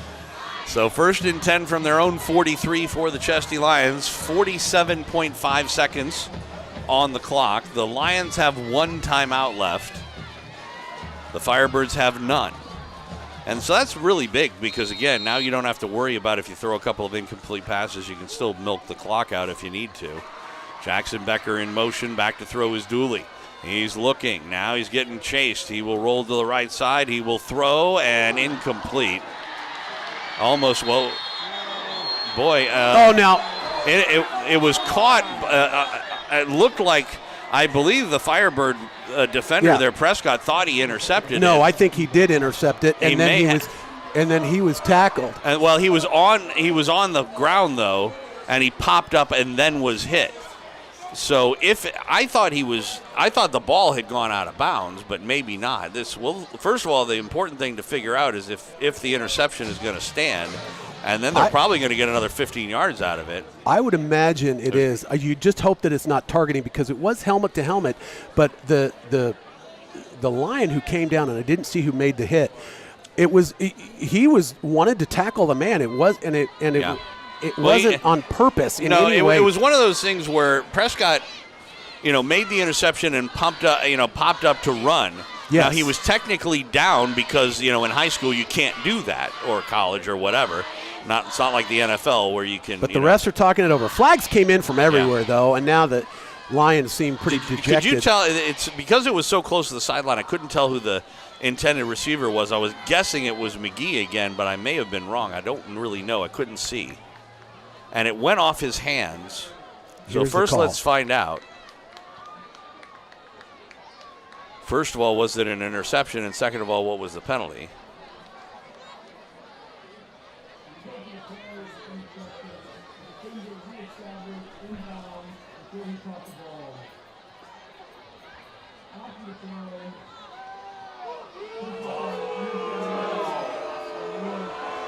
They are calling the late hit. I couldn't hear what he said, but apparently it was an interception because he's indicating that Free State has the football, so it must have been an intercepted pass by Prescott. And it will also add 15 yards. Now there's only 39 8.3 seconds showing on the clock in the half. But a golden opportunity for the Firebirds, who, by the way, do get the ball coming out of halftime as they won the toss and deferred. If they could manage to get down the field quick here, get some points, they could cut into the lead, trailing 24-0 toward the end of the half. Finn Moore, empty backfield. He's got Twins on the left, Trips on the right. Back to throw he goes, and he'll pull it down and keep it himself, trying to get to the right side. Ball's out! Football. Lawrence High has it back! A Lawrence High recovery. Galbraith was the one who knocked it out. I did not see who came up with it. Well, I've got to say. It might have been Harrell by his body language, but it's hard to say. The football gods are smiling because they really have they gave it right back to the Lions, which should not have happened. I totally disagree with the penalty, but what's happened to happen. Lions have the ball, first down, 30 seconds to go, 24-0 Lions lead. Ball's on the 44-yard line of Lawrence High. As you said, 30 seconds showing on the clock. So 2 quick turnovers, 1 for each team. And a great play by Josh Galbraith to punch that ball out. Because it looked like Finn Moore had a lot of running room. I don't even think he saw Josh Walrich coming up on him. It is going to be Douly keeping it himself, going up the middle. And he gets ahead across midfield down to about the 47. The Chesty Lions, if they are going to go for extra points, would have needed to call a timeout there, but it doesn't look like they will. So I think they're going to be satisfied to just go to halftime with a 24-0 lead. Now they do call timeout with 8.3 seconds left to go. And clearly they're going to send Juicy Brewer out there to kick a 65-yard field goal. I think they want to get this crowd fired up, but some of the Lions, I believe Alex Bart is leaving thinking it's a halftime. But nope, come on back, Alex. We got to have just a little bit more football to play. 8 seconds because Coach. Do you bother with a Hail Mary here or something like that, or try and set up some sort of a hook and ladder play or something? Or do you just if I was coach in this situation, I get 5 wide, empty backfield, try to spread out that defense, and then let Joey Douly keep the ball and see what he can do. Yeah. Or maybe do it that way, but then have one of the guys, whether it's Curry or Jackson Becker, come in and do an end-around sweep. I was just going to say a jet sweep would be a really good call on this kind of a situation. And Becker, whoever your most sure-handed guy. Sure-handed. You don't want to give up the ball because that would be disaster. And you don't want that to happen. I shouldn't say disaster. I was going to say it may, and more than likely, it would just end up in a end of half. But you wouldn't want it to be picked up a scoop and 6 sort of thing. They do come out with a pistol formation, crest in the backfield. Back to throw though is Douly. He'll step up and he will run it, and hit and tackled as he gets across the 45 down to the 41. It was a good tackle by Brayden Wilmus. But yeah, and they will go to the locker room. With the Lawrence High Chesty Lions, the only team with points in this one, an amazing surprise when you have an 0-17 going against a 5-2 team in the City Showdown, and the 0-7 team has a 24-0 lead after one half of play. We'll take a break. You're going to be talking with David Rodish from the Lawrence Journal World at halftime. When we come back, the Chesty Lions on top of the Firebirds from Free State, the City Showdown, 24-0 our score at half. Here on FM 101.7 and 1320 KLWN, depend on it. Hey, this is Rick. Johnny's Tavern, Lawrence's original sports bar, is proud to support amateur athletics. The culture, sportsmanship, teamwork, leadership, commitment, and life skills it helps develop are a big part of the benefits for all participants. Fans, players, referees, administrators all work together to accomplish goals. Johnny's is proud to be involved. If you're looking for another amateur sport, check out the Kansas University Rugby Club for a schedule. 1320 KLWN Lawrence and FM 101.7 K269 GP Lawrence. Depend on it. 30 years ago, I worked for my dad detailing Peterbilts. I'm Aaron Rao. That's where it all started. I learned about being honest and treating people right. These are the values we continue at Bobside Auto. After 25 years of matching people to their next car or truck, I know the best business is built on trust. Chrysler, Dodge, Jeep, Ram, or Honda, new or trust certified car or service, at Bobside Auto, trust is our tradition. 2851 South Iowa or online at bobsitecdjr.com. Brian Haney here with my good buddy Matt Llewellyn of the 23rd Street Brewery. KU football is back, and specifically back in Lawrence. That's got to be great for you, Matt. It is so awesome, Brian. I'm so excited that they're back in Lawrence this year, and we've got all kinds of great things coming at the brewery. We've got brunch now, and we're going to open early for all the games, 9 o'clock every Saturday and Sunday. 23rd Street Brewery is open. We've got brunch, but then we've got our regular items too. So come join us at 23rd Street Brewery. Always a fan favorite, the 23rd Street Brewery, Clinton Parkway and Cassold in Lawrence. Crown Toyota. See what sets us apart from the rest. Low APR. Get into a 2025 Toyota Tundra for 1.75% APR for up to 72 months. Does not include $5.99 admin fee on approved credit. See dealer for details. Offer ends 11/3/25. Experience the Crown difference. Supporting Lawrence Athletics. CrownToyotaofLawrence.com. Your home for the Jayhawks, Lions, and Firebirds is FM 1017 and 1320 KLWN. Depend on it.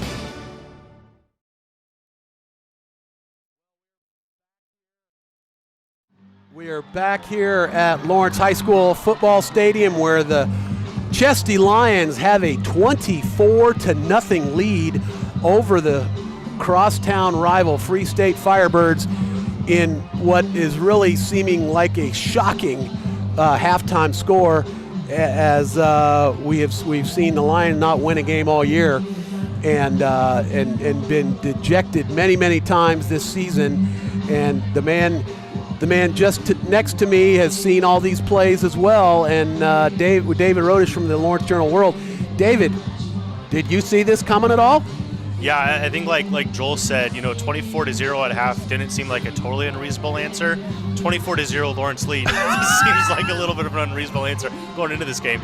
I mean, you've seen flashes all year long. You've seen these linebackers really step up and defend the run and get after quarterbacks against athletic quarterbacks all year long. It's just it hasn't been consistent enough to really stop the run. And, I mean, they have just completely taken Free State's offense out of rhythm. It's really hard for a smash mouth football offense to get kind of put into these second and long, third and longs, and they're not used to that, and they're having to do that all night long. Defensively, it's just been really incredible to see this kind of performance. David, so you were there last week. I mean, you saw the second half of that game. You saw that defense. Where did this defense come from?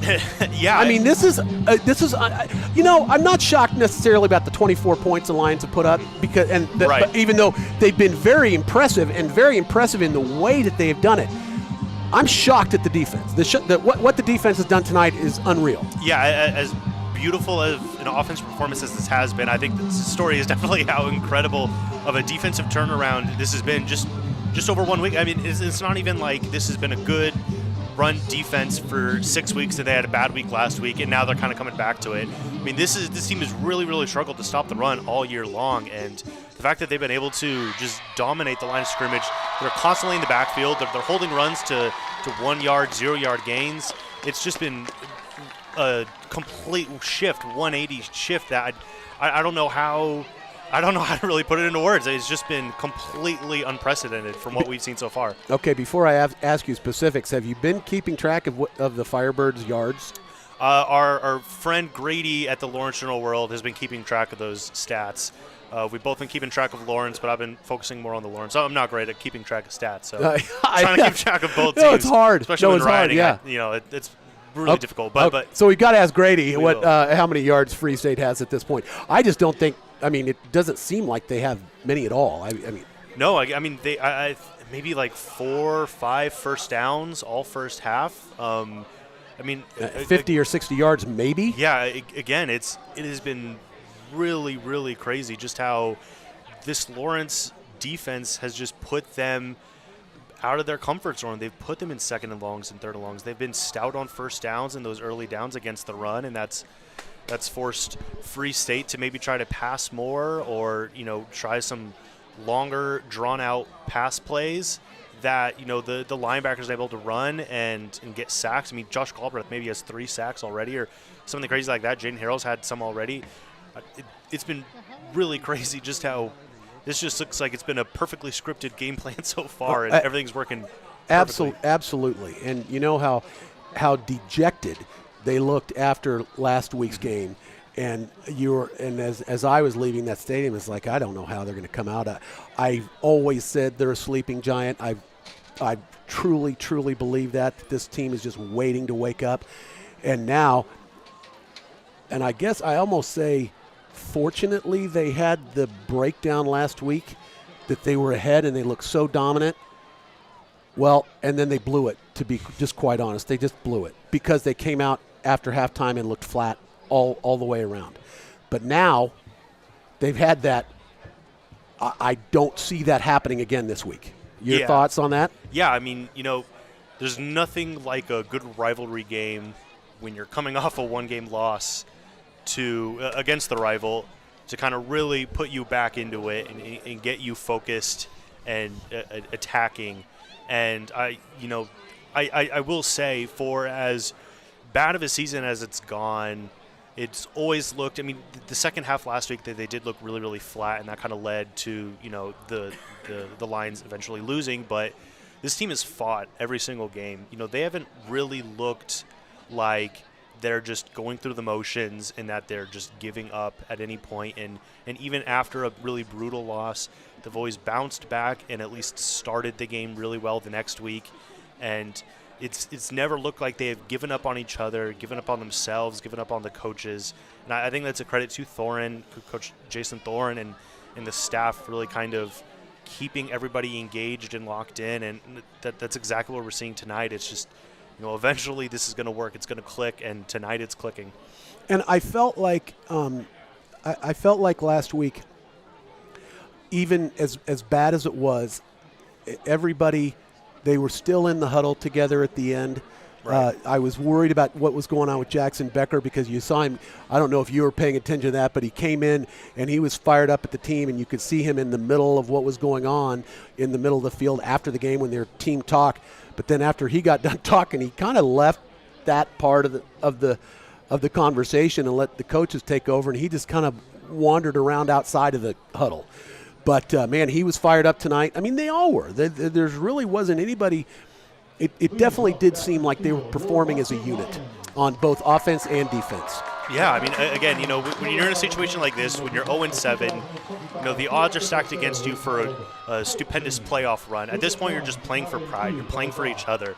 At the high school level, these are all guys that you go to school with. You're with them, 10 hours a day plus between school and practice. You're just such a collected group, and you're not playing this game to, try to get the first seed in the playoffs. You're playing this game to beat your rival as a team with your, brothers in arms on the team that you've been practicing with and pouring blood, sweat, and tears over hours for together to get this game going. And I think that's just what we're seeing. This is the great thing about sports is that,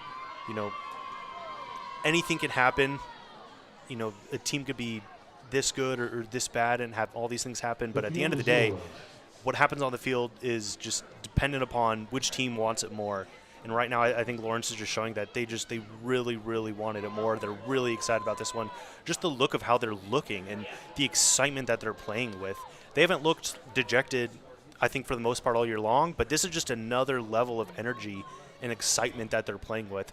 And I think that's definitely helping them attack this game and have the success that they're having.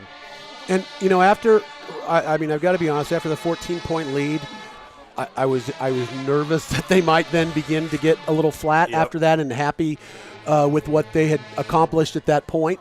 But, man, they haven't. They're not. They're still firing up. Even, I'll just be the first to admit it. It's like after when they had the interception right here with a little over a minute to go or just about a minute to go, I'm petrified that they're going to go. That Free State's going to score. But they didn't. Then Lawrence High got the ball back, and Galbraith had a huge hit, an amazing play on defense, and Lawrence High was able to get the ball back and save the half. I mean, then at that point, you're almost thinking, oh, my God, the offense could go down here and score again. Yeah. I mean, it has just really looked amazing. So, okay, what do you tell him at halftime, and what are you thinking we're going to see here at half? I think if you're Thorne, you tell him it's 0-0 at half, and you got to just, twist the knife. You got to keep going, got to keep pushing. First half doesn't matter at this point. You just have to play the game, play the exact same way you've been playing. Just pretend it's the start of the first quarter over again. Don't let them up anything. Don't pretend like you've got a 24-point lead. Just play the game, play smart, keep playing physical, and keep having fun. I mean, again, this is a sport. Playing with teammates who you've been playing and practicing with for months now, going into the summer. Some of these guys 4 years now. Go have fun. You don't know how many more of these you've got. You've got a big rivalry game. You've got a good game going. Just go have fun, play hard, and don't overthink it. It's 0-0 right now. If you're Free State, thinking, I don't know what you say. Hey, relax. Let's just play our game. I guess, it'll be interesting to see how much they turn to the pass game. They're obviously a team that really likes to run it and will avoid passing it. Well, they can so well because Finmore is amazing. They can. Birmingham is amazing. I mean, those guys are awesome. They've got a great line. Mm-hmm. I mean, they can do so much offensively and defensively, as we've seen all year long. And it is, I mean, I'm shocked, but certainly pleasantly so here at this score right now. But I think I agree with you on both sides. You'd love it if that's Jason Thorne's message at halftime. It's 0-0, guys. Forget about what happened in the first half. We've got to come out focused and do the same thing that we did and execute the same way. So I love that. And we'll see here what happens here in this next half as Lawrence High has a lead and are looking good. But you don't want to make any predictions now at this point. Exactly. I mean, if Lawrence can score on 4 drives, so can Free State. That's definitely for sure. So, again, you just got to settle in, keep playing the game. Don't get into your head. Just focus on the next play. Focus on doing your job. And same thing with Free State. Lawrence scored 24 points.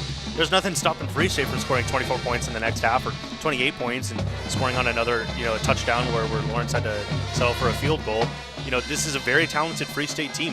They are 5-2 for a reason. They have, dominated a lot of these games for a reason. I mean, they score almost 40 points a game. This is not a bad offense, not a bad Free State team. They have the capability to still come back and win this game. Lawrence has to be stout, be smart, stay focused, keep that physicality up, and they could be able to pull out a win here. And you have not been around this game all your life like I have, but, I'm not all my life, but the past 27 or so years, almost, I believe this is the 29th playing of this game, I think. Yeah. But it's always been a game based on emotion and based on what's going out there, and the cliche is always there. You've got to play it on the field with this game because so many times it's seen the upset of the other team. This specific game here, these freshmen, they had as freshmen, the seniors, the senior group, when they were freshmen, they were undefeated they had no wins going into the Free State game, and they came out and beat Free State. And that was the game changer for that entire team. And it brought the team together, and it seemed like after that game they were world beaters and they could have done anything. And then they came back and they won their last game against a Shawnee Mission West team in huge fashion. It just looked like a different freshman team. But varsity is a lot different than freshman, but they are playing a lot of the same guys. As those seniors are the seniors they're playing against are the same seniors that they were playing against as freshmen, and maybe they're thinking that, I don't know. But we've got 6 minutes before halftime, and we'll see what happens here. But, man, it sure would be nice to leave this game with a Lawrence High victory. Yeah, I mean, again, you get one playoff game for sure. You need momentum going in. After everything that's happened this year, if you get a big, dominant, potentially blowout win over the rival Free State, I mean, that's got to be about as much momentum as you could possibly hope for. They're doing really well in the point differential. They're ahead of, every single one-loss team as of right now in the point differential in the East. So a win here could move them up quite a bit on the Acacia standings. So I mean, yeah. Oh, and in the mental standings as well. Yeah, every sport is such a mental game, but with football too. I mean, it's so much of sports, and football is just the power of belief. I mean, it's not like Free State is recruiting kids, or like it's not like they're yes, they lifting. It's like they're probably lifting some exorbitant amount of weight more than like Lawrence kids do in the weight room.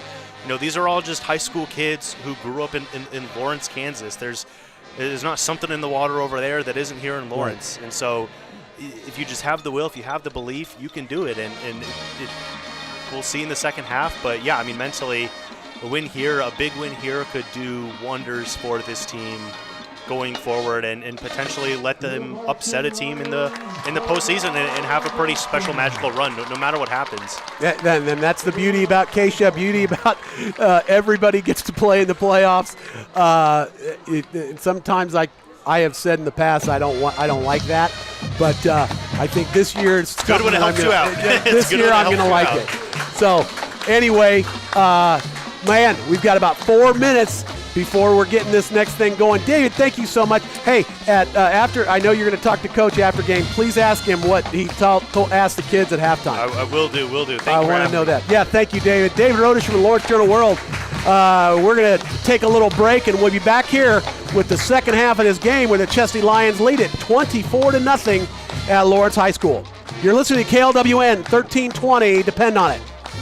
At Lawrence's Prairie Moon Waldorf School, discover the true value of education. Our unique approach nurtures the head, heart, and hands, fostering creativity, critical thinking, and practical skills. By understanding the developmental phases of childhood, we offer a comprehensive curriculum that includes music, dance, theater, and more. These experiences help students develop intellectually, emotionally, and physically, preparing them to confidently pursue their paths. Enroll at the Prairie Moon Waldorf School in Lawrence and invest in a holistic education for your child's future.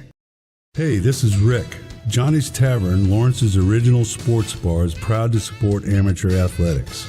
The culture, sportsmanship, teamwork, leadership, commitment, and life skills it helps develop are a big part of the benefits for all participants. Fans, players, referees, administrators all work together to accomplish goals. Johnny's is proud to be involved. If you're looking for another amateur sport, check out the Kansas University Rugby Club for a schedule. Friday nights in Lawrence mean one thing, game time. And when it comes to keeping your ride game day ready, there's only one name you trust, Westridge Auto Wash and Lube, right off of 6th and Castle. Locally owned by Don Greenfield, a proud supporter of high school sports in Lawrence since 2005. Fast, reliable, trained technicians, and a heart that beats for this town. Don's wife teaches in the district. His kids graduated here. This isn't just a business, it's community. So before you hit the road to cheer on your home team, swing by Westridge Auto Wash and Lube, where Lawrence rolls clean and proud. As a high school athlete, I suffered injuries that I was told would make it impossible to continue to play. My dad took me to see a chiropractor, and the pain went, the injury healed, and I was back on the field. I'm Dr. Scott Risley, and that experience changed my life. My passion is to help others. That's what we do at Risley Chiropractic, providing the highest quality, compassionate, and gentle chiropractic care. Feel better, play better, live better. Risley Chiropractic, 785-856-6030. 30 years ago, I worked for my dad detailing Peterbilt's. I'm Aaron Rao. That's where it all started. I learned about being honest and treating people right. These are the values we continue at Bobside Auto. After 25 years of matching people to their next car or truck, I know the best business is built on trust. Chrysler, Dodge, Jeep, Ram, or Honda, new or trust certified car or service, at Bobside Auto, trust is our tradition. 2851 South Iowa or online at bobsitecdjr.com. Crown Toyota. See what sets us apart from the rest. Low APR. Get into a 2025 Toyota Tundra for 1.75% APR for up to 72 months. Does not include $5.99 admin fee on approved credit. See dealer for details. Offer ends 11/3/25. Experience the Crown difference. Supporting Lawrence athletics. CrownToyotaofLawrence.com. Your home for the Jayhawks, Lions, and Firebirds is FM 1017 and 1320 KLWN. Depend on it. Welcome back out to Lawrence High School. Joel Becker and Matt Llewellyn. We are at halftime in the City Showdown. It's been all Lawrence High so far as the Chesty Lions leading the Firebirds 24-0 as our halftime score. Teams are back on the field warming up. Did you already go over any stats that you have, or did you still have some stuff to pass along to the folks, Matt? Well, I mean, I mentioned about that Lawrence High has 250 yards of offense right now. Colton Curry, as I said, is over the 100-yard. That would be Ethan God Curry. dang it. Yeah, help me out, man. I'm trying. Ooh, I'm just so freaking happy. I can't. Are you now? I am. I've got to calm down. I've got to focus. Where was my pep talk at halftime? So to focus and make sure that I. Speaking of focusing, I've been trying to keep an eye on what's going on to try and figure out who the Lions might end up playing next week. And of course, there's still a long way to go. We can do that because we're up here. Kids should be not paying any attention to that. But it's been an interesting day so far as the last week of the regular season is concerned. So Gardner Edgerton is destroying Shawnee Mission West, not surprisingly. 35-0 is the halftime score there.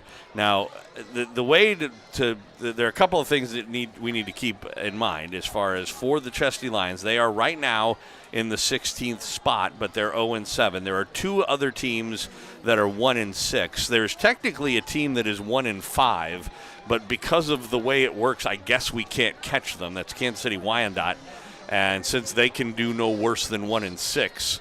Then I don't think the 1-6 is going to be better than our 1-7, assuming that we can win this game. Now, if we do, that should leap us ahead. Shawnee Mission West is one of those other teams, and like I said, they're losing to Gardner Edgerton by 35 points at the half right now. So one would assume that the Trailblazers will take care of that, and Shawnee Mission West will end up 1-7. And then Shawnee Mission North is the other team that is ahead of us in the standings, and they play Mill Valley today. I did have a score a bit ago. I'm trying to find it again just to make sure. Yeah, there it is. It's 35-14 at halftime. Mill Valley on top in that game. So one would presume both of those teams are going to lose. Probably pretty bad. And so the next thing to look at is point differential, and right now the Chesty Lions have a better point differential than either of those teams, and so if they win today, their point differential will only get better, not worse, and so that puts them in the 14 seed. So the question becomes who becomes the third seed for the top side. That's who will play, and right now Gardner Edgerton is the number 2 seed. Olathe West is the number 1. If Olathe West beats Olathe Northwest, they stay as the number 1 seed, and Gardner Edgerton is number 2. By the way, Juicy Brewer with the ball teed up at the 40-yard line, middle of the field. So we'll keep an eye on all of this. Right now, it could be Shawnee Mission East, but they're actually currently losing to Shawnee Mission Northwest, and if they lose, then it could be Olathe Northwest that we end up playing. The kick by Brewer, line drive, and it's going to come down at the 10-yard line, bobbled a little bit, and heading up toward the middle of the field, now toward the left side. Pretty good run back here as he's taken out of bounds around the 38. And there is a late flag. That's going to be Lattimore Douglas, Nez Lattimore Douglas on the return. He was hit far out of bounds, but But it was a late flag. It's like if you were going to throw that flag, don't you throw it like right away? And I was worried about it right at when it happened because it did look like it might have been a little late hit. But the White Hat's coming in, and we're going to see what the call is. But you would think that it's late hit out of bounds. One would think, unless somebody else saw something that this referee didn't. But I would say not. Personal foul, a late hit out of bounds against the Lions, so that's going to add another 15 yards and put them up. In fact, it should put them into Lion territory. So sure does. Great field position for the Firebirds starting things off. Well, who knows? Maybe it'll make this second half more interesting. No, I don't want the second half to look more interesting. I want it to look you more. may not. I want it to look the same I have way listeners. it has to. Yeah, I well, have listeners too, and they all kind of know what to expect. You got to remember, from this me. is the city showdown. I know, and Allison and Jim Moore are understand what they're going to get with Matt Llewellyn, and that's going to be a very favorable Chesty Lion call. You think? Yes. All righty, Finn Moore, Madden Brittingham in the backfield for the Firebirds. We'll see what kind of offense they come out with trailing 24-0. You would imagine they will still stay relatively run heavy, but let's see. As on first down, play action, they'll throw over the middle and incomplete. A little short on the throw was Finn Moore, and he ended up bouncing it to his intended target, who will not show me his number, so I couldn't tell you for sure who it was. I imagine it was the tight end.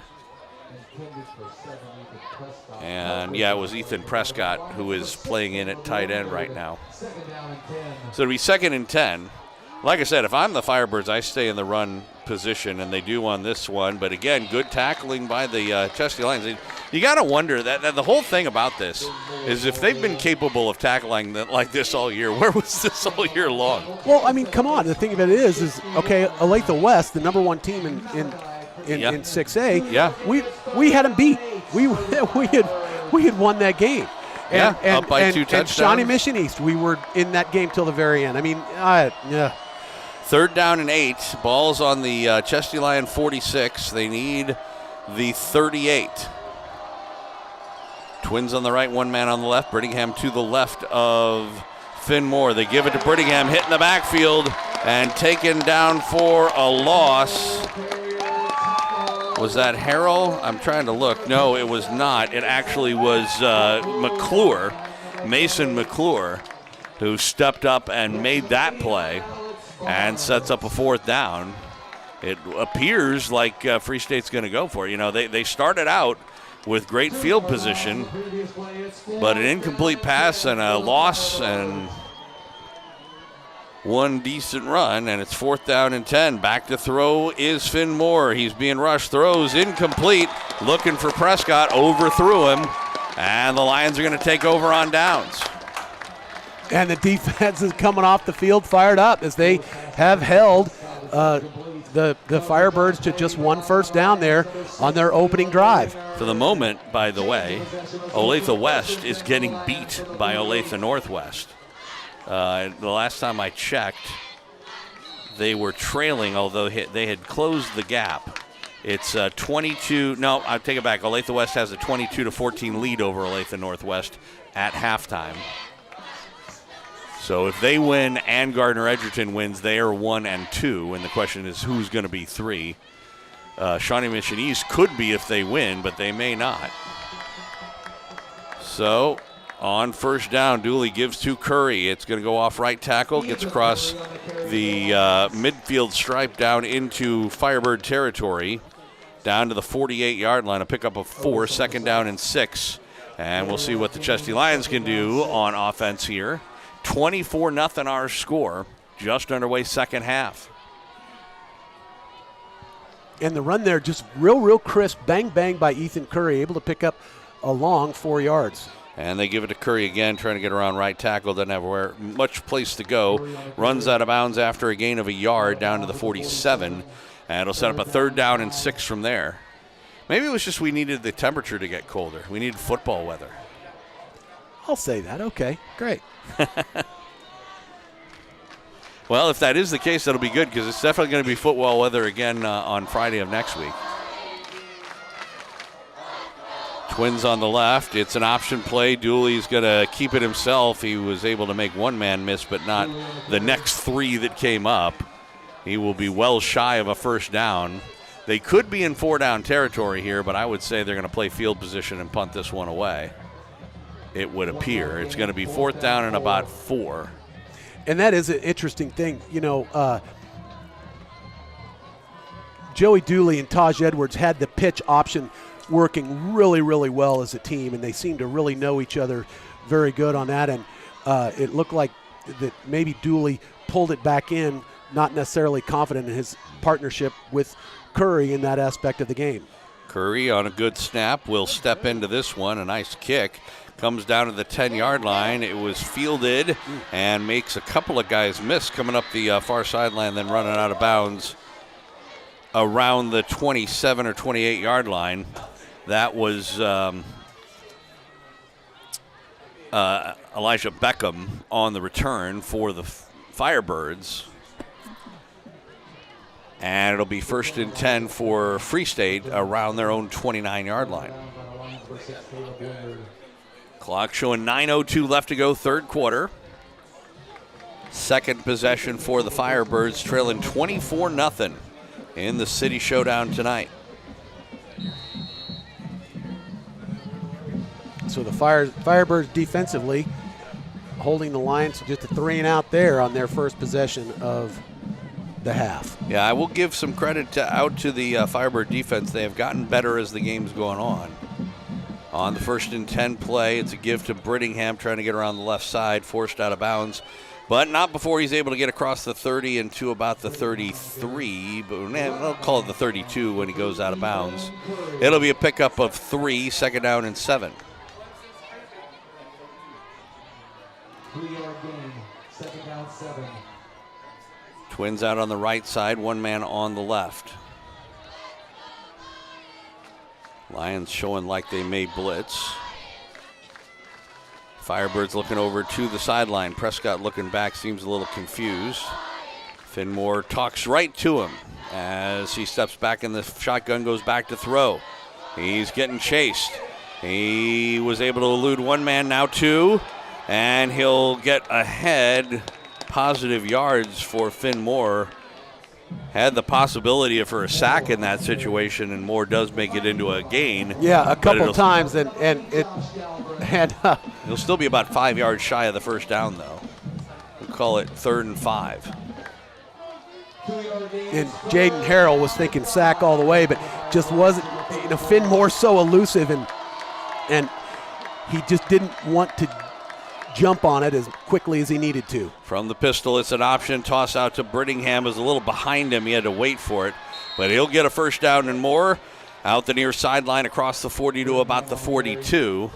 Well, I tell you what, that one might have even been a better play if the pitch wasn't a little behind Brittingham, who did a good job to reach behind him and get it. Yeah, he did, because he definitely, it wasn't on target. Brittingham bobbled it, but was able to bring it in, and a big pickup for the first down. Couple of fumbles already on the day for the Firebirds. The Lions have thrown an interception. Give to Brittingham. He was hit right as he got to the line. Spun down. No gain on the play. And I think that's an aspect of the Alex game. Bart on the cackle, by the way. That the Firebirds are just a little perplexed. Is like, because they've been able to do things this year going right up the middle, but on this Lions, for the Lions tonight, they've stopped them right up the middle. Yeah, the tackling has just been so incredible for the Lions, and unexpectedly so. It was a weak point at times for this team during the season, but certainly not tonight. Back to throw more, throwing inside. He looks like, let's see, are they going to give him a catch? Yes. Oh, my. Elijah. I mean, everybody up here in the press box seemed to think that was not a catch. That hit the turf. Yeah. And but the referees disagreed with all of us. It's Elijah Beckham who made the catch, and he was on the ground when he caught it. So no. 3rd down and 5. Back to throw is Moore. He's going to pull it down, come up the middle. He's hit and tackled. Short of the first down. Yes, he is. Across midfield, so he'll get to the 49. He needs, though, to get to the 47. It'll be a 4th and 2. You would expect the Firebirds to go for it here. And I think that was that Bart again who was able to come from behind him and actually break that up? I believe so. It looked like Moore had the first down. This is a big 4th down for the Lions. And it's going to be Moore trying to get around the left side. He'll get a first down and more. Now, there is a flag down or no? No, there should be a flag down because Alex Bart was held in the backfield, and that enabled Finn Moore to get away and make quite a few yards there on 4th down. Got around left tackle and all the way inside the 30 to the 27-yard line. It'll be 1st and 10. 6.5 minutes. We're about halfway through this third quarter. Moore on the read option gives it to Brittingham off left tackle. He'll get inside the 25 down to around the 21. It'll be a pickup of 6, 2nd down and 4. And they're saying he's out of bounds, but I certainly thought okay, the clock is running now. So Prescott moves to the right side as the tight end. Twins on that right side again. Moore up the middle. Had a hole for a minute. It closed, but he does get near the line to gain. The line to gain is the 18 or the 17, excuse me. Yeah, they gave him the first down. And they gave him the 17, so it'll be a 1st and 10. Harrell on the tackle. 1st and 10 from the Lions 17. I think this is the first time the Firebirds have been in the red zone today. 5:47 left to go in the 3rd quarter. Trips on the right side, 1 on the left. Brittingham to the right of Moore. Back to throw. He's trying to set up a screen, and it is caught and inside the 10 down to about the 6, Brittingham. And it'll set up a 1st and goal from there, I believe. It'll be 1st and goal. Ball's closer to the 6 than it is to the 7. No, I take it back. They put it back on the 7, but it's still a 1st and goal for the Firebirds. Well, you had to figure at some point this was going to happen. The Firebirds are too good offensively to get stopped forever. But we'll see what the Lions defense can do here. Moore on the direct snap, trying to follow Brittingham, goes up the right side, hit and tackled inside the 5. It'll be 2nd and goal from about the 4. The Chesty Lion a little slow in getting up, but he seems to be okay. That was Harrell. Bart on the tackle. 2nd and goal. Clock running with 4:40 left to go in the 3rd quarter. Firebirds trying to get on the scoreboard, trailing 24-0. Finn Moore from the shotgun, Brittingham to his right, and he'll give it to Brittingham on the around, and gets inside the 4 down to maybe the 3 or 2, shy of the goal line. Again, there's a Chesty Lion a little slow in getting up. Well, Jaden Harrell's the man who made the tackle and the one slow getting up. Seems to be okay. Hands on his hips, though. It'll be 3rd and goal. They've got 2 downs to get a little less than 3 yards. Going to be Finn Moore, right side. Did he make it? No indication yet. He took the ball away. No indication yet. The officials now are well, it looked like one of them put his arms up for a touchdown, and now he does again. One of the officials says touchdown. I tell you, and it is going to be a touchdown, and they're going to go for 2. At 24-0, 3 8-point conversions gives you, it's a 3-score game in that scenario. So, wow, they took forever to indicate that was a touchdown, but the Firebirds do get on the board. I mean, there was 24-6. From what I could hear, there was no whistle. There was no indication of touchdown. Not until at the very end, the guy coming from the near side came up, and the back guy as well. Both put their arms up. Jaden Harrell took the ball away from Moore, started running up the field, and then they started blowing the whistles. Well, they said that he had broken the plane, obviously. 2-point conversion. But if you break the plane, don't you put your hands in the air and call it touchdown? Well, you would think. Finn Moore. Whoa! And that was a Mondi if I've ever seen it. Wingert with the Mondi and the stop. Boom!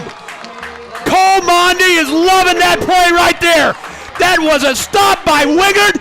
No 2-point conversion. Okay, sorry, Joel. I used to be able to hear. I think I need to take a break. Oh, yeah! Go left here in the 3rd quarter. The Firebirds do get on the board, but they can't convert on the 2. It's 24-6. Kickoff after this on KLWN. Depend on it. You know, nowadays it seems like nothing is built to last. Like phones, appliances, cars, computers. But the new Michelin Defender 2 tire is designed to outlast. With a quiet and comfortable ride, you'll have the confidence you need on the roads, whether they're wet or dry. So goodbye to short-lived and hello to something that lasts. D&D Tire, 10th in Vermont in downtown Lawrence. dndtires.net. Your home for the Jayhawks, Lions, and Firebirds is FM 1017 and 1320 KLWN. Depend on it. Welcome back out to Lawrence High School. Joel Becker and Matt Llewellyn. 3:49 left to go, third quarter of play. The Firebirds break across the plane Finn Moore with the touchdown run, but they cannot convert on the two-point conversion as Caleb Wingert with the Cole Mondi, as you might have heard from my partner Matt Llewellyn. I'm texting Cole right now in case he didn't hear that. That was the biggest Mondi of the year. I think if he wasn't watching the game, he still might have heard it. Maybe so. I do what I can when I get excited for these Chesty Lions, as that's happened tonight so far. But Firebirds able to get a touchdown. Onside kick from Micah Jones, and it is loose, and it is out of bounds. Did it get recovered beforehand or not? The Firebirds say they have the ball, and they do. So an onside kick by Micah Jones was recovered right across the 40-yard line, and they're going to get the ball at the 39 after just having scored a touchdown. So the momentum keeps swinging back and forth like a pendulum. You had the touchdown by the Firebirds to get them on the board, then you had the big hit by Winger, but now you have the onside kick conversion for the Free State Firebirds. Well, that was a great kick by Micah Jones. It took the hop right at the correct time. Absolutely incredible onside kick there by the Firebirds. Oh, a bad ball's on the ground again. And Finn Moore picks it up. He'll throw. He's got a man downfield, but he underthrew him by quite a bit. It was intended for Kimball, but like you said, he dropped the original snap, and by the time he picked it up and just heaved it, he didn't get anywhere near enough on it. Well, and that is Finn Moore's athleticism, and I almost thought that ball, what he was doing is just wanting to get rid of it because he had two Chesty Lions beating down on him. Well, in a lot of cases, quarterbacks will just jump on that and lose, take the loss. Absolutely. It was a bit of a chance, and now we get whistles. We got flags, and we've got a false start against the Firebirds. So that's going to cost them 5 yards. So actually they called it delay of game. So apparently didn't snap it quite in time. And it'll go from 2nd and 10 to 2nd and 15, ball back on the 44-yard line. Now, he was taking a chance there in a couple of ways when first of all, he takes a chance, because when he reached down and grabbed the ball, you could drop it and you'd end up losing it. But also when he did get it and then he just heaved the ball down there, if there had been underneath coverage, that could have been picked off. Nobody happened to be in the area. Here's Moore again on the direct snap, trying to go off a left tackle. He's hit and dragged out of bounds, able to drag forward across the 40 down around the 38. And I believe they got him before he went out of bounds. Yeah, they did. And so it'll be a gain of 6, but still set up a 3rd down and 9 after the penalty and the incomplete pass. So 3rd down and 9 for the Firebirds. You imagine they're in 4-down territory right now. It's still third quarter, but there's only 3 minutes left to go, and they are trailing 24-6. So they'll get set up on this 3rd down and 9 play. Twins on the right side. Back to throw is Moore looking left, throwing left. He's got Brittingham, makes the catch. Got knocked out of bounds, but not before he gets a 1st down. Inside the 30 down, about the 28. A well-designed play that time by the Firebirds. Well-designed, well-executed, and nothing really that the Lions did wrong in any way, shape, or form. Just that was the Finn Moore to Matting Brittingham that you come to expect in this game. Twins on the right, one man on the left. H-back is on that right side. Brittingham comes to the right side as well. Moore, and it's quarterback draw, trying to go off left tackle, and he was hit. Was able to push forward and finally gets a whistle inside the 25, about the 24. I mean, the interesting thing about this game at this point, you cannot hear the whistles. If they want the play to stop, the referees, they're going to have to blow their whistles. I don't think they blew it there. I think they were allowing the play to go on because, they were still fighting for extra yardage. Clock running with 2:15 left to go in the quarter. Second down, about 6 yards to go. Ball's on the 24-yard line. And throwing over the middle, incomplete. Intended for Prescott, and it was underthrown again for Moore, and it will set up a third down. 3rd and 7, 2 minutes, 6 seconds left to go in this third quarter. Lions still ahead, 24-6. And what do you think people were saying around the state when they saw that 24-0 score at halftime? I'm sure that there was a lot of people wondering if the score was backwards. They probably were. So third down, about 6. Twins on the right, one man on the left. Back to throw is Moore, getting a rush on the blitz. He steps up, hit, and it takes about 3 or 4 Lions, but they do get him down. No gain on the play. It'll set up a 4th down and 6. Clock is running with 1:50 left to go in the third quarter. And, Finn Moore is so athletic. I mean, he is just he was swarmed by Lions there, and he just kept on fighting. So the fight is absolutely still in Finn Moore. There's no question about that. KJ Turner finished him off, but like I said, there were 3 or 4 black jerseys over there in that area. 4th down and 6. It's Moore back to throw, throwing over the middle. He's got a man. No, that's good. It was incomplete. Yes. Fourth down. Okay, it could have been an interception, but who was it? I didn't catch. But a Lion, and I don't know. It might have been Galbraith, but it was. I think it was Wingard actually. It's either Galbraith or Wingard, and one of them leaped up and threw it down. I don't know if he did it on purpose or not, but it was the best thing he could have done. 100%, and I was excited because I didn't realize that.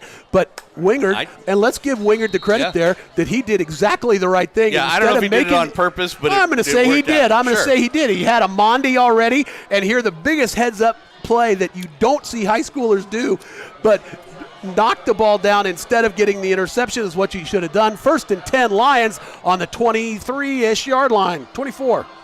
So turnover on downs. Douly will keep it himself, able to get around one man, a pretty big hole up the middle across the 30 to the 31. They'll give him the 32. Joey Douly with an 8-yard run. 2nd down and 2. Clock running, coming up on a minute left to go in the third quarter. Lions on top, 24-6. I tell you, this is the first time all year that the Lions want to run that clock,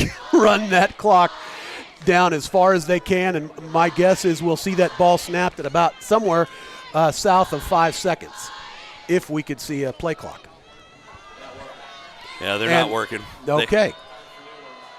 So on the snap, it is going to be Douly again, manages to stay on his feet, gets forward. I believe they gave him the first down. Yeah, they didn't give it to him. He earned it. He absolutely 100% earned it, yes. And up to the 35-yard line, it'll move the chains, stops the clock with 24.8 seconds left to go while they reset. And I tell you what, Douly, it was, again, another one of those zone reads. He could have given it to Curry, but decided to keep it himself. Almost slipped and fell, but managed to put his arm down, his hand on the turf to keep himself balanced. And as tall as he is, you don't expect him to do that. And that's going to wind down the third quarter. So 5 seconds left. They do not need to snap it. And the third quarter is history. The Firebirds the only team to score in that quarter, but 12 minutes left in the city showdown. 24-6 our score. Lawrence High on top of Free State. We'll take a break, come back with the fourth quarter right after this on FM 101.7 and 1320 KLWN. Depend on it. In the heart of Lawrence, Kansas, off 6th and Castle, there's a place that's more than just a wash and lube. It's where Don Greenfield, local business owner, proud father, and husband to a longtime teacher, has been serving our community since 2005. Westridge Auto Wash and Lube is a proud supporter of high school sports in Lawrence. Locally owned and operated by trained technicians. Fast, reliable, trusted. Because here, you're not just a customer, you're family. Visit Westridge Auto Wash and Lube right off 6th and Castle in Lawrence, where Lawrence comes to shine. 1320 KLWN Lawrence and FM 1017 K269 GP Lawrence. Depend on it. We're back here. It's the fourth quarter at the Lawrence High School Football Stadium. I'm going to steal a line from Mitch Holtis.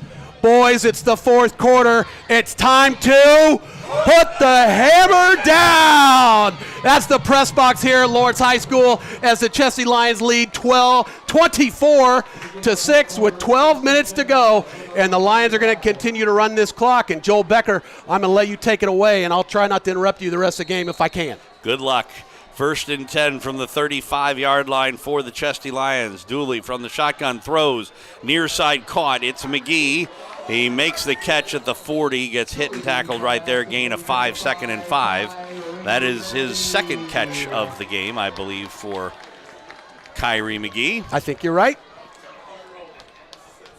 Good tackle on the near side. They'll give him 6 to the 41. It'll be 2nd down and 4. Less than a quarter to go. City showdown.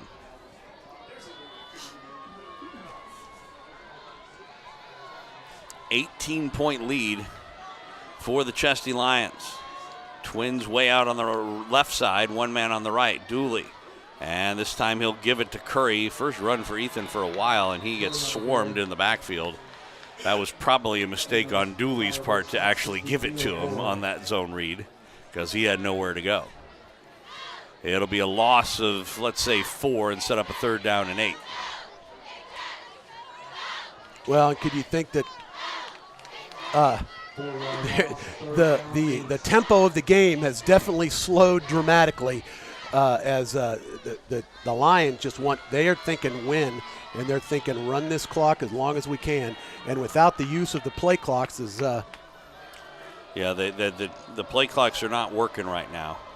If I'm the Lions, I'm going to try and figure out a way to get the ball in Jackson Becker's hand. Rolling to the right side, throw in near side, and it is incomplete, intended for Jackson Becker, but overthrown. I mean, that was an attempt to get it in his hands. That's not what I would have done.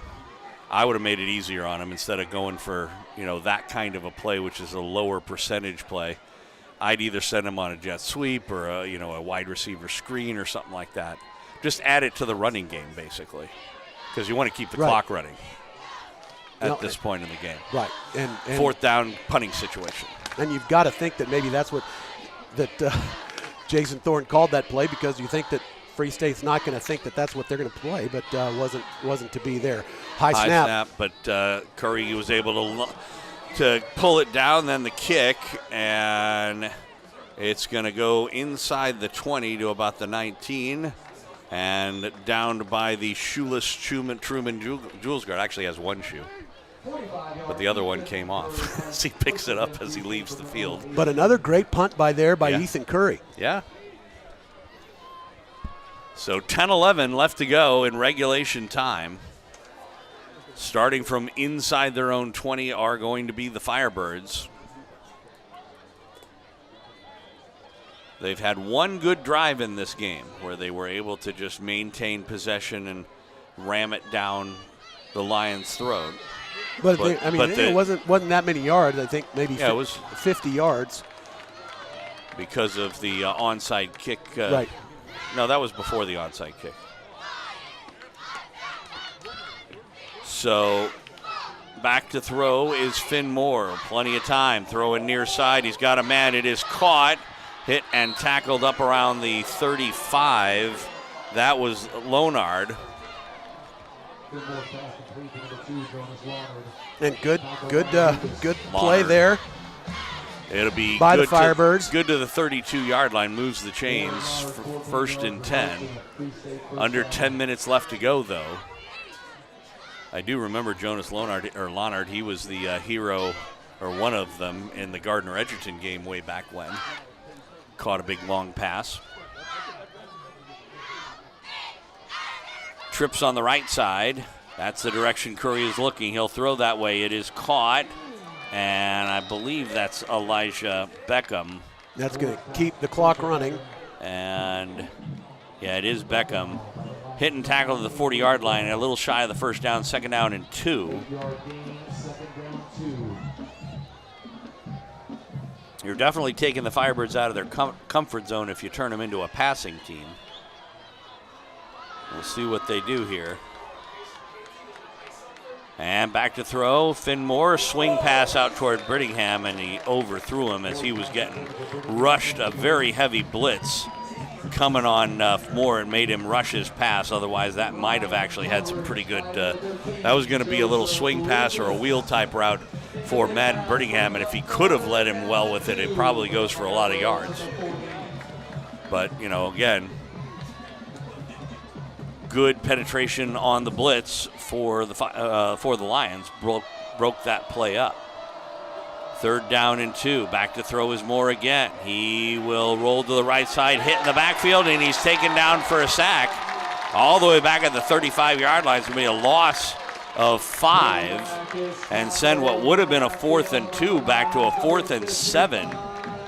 I couldn't see which two of the Lions had gotten all the way in the back. I may have been Grimes. And there was another Firebird, or I should say a Lion there as well. But that was more of a coverage sack than anything else. Yeah. And another 4th down here for the Firebirds, and of course they are going for it even though they're deep in their own territory. Twins on either side. Back to throw is Moore. Throwing on the far side. Flag flag down. It was caught by Brittingham. It would be good enough for a first down, but I think this one may be coming back. Yeah. One of the Lions is gesturing that way, and now Lions are getting fired up. It's holding against the Firebirds, and it may put them into a punting situation. I mean, it is 4th quarter, 8:21 left to go, but I don't know that I go for it if I'm the Firebirds here on 4th down and 18. Well, and you know, but I don't know that they have any choice because. Well, I mean, 8 minutes left to go, and they have been able to stop the Lions a couple of times. It's not quite 18. It's the ball's on the 26. They need the 40. 18 points. The 42. It's 4th down and a ton. They are going for it with trips on the left. Back to throw is Moore, getting rushed. He tosses it out to the right side. It's caught by Brittingham. And he's short, just short. Let's see what the spot is. Oh my! They're giving him a excellent spot. Well, the far judge is past. The near judge is short.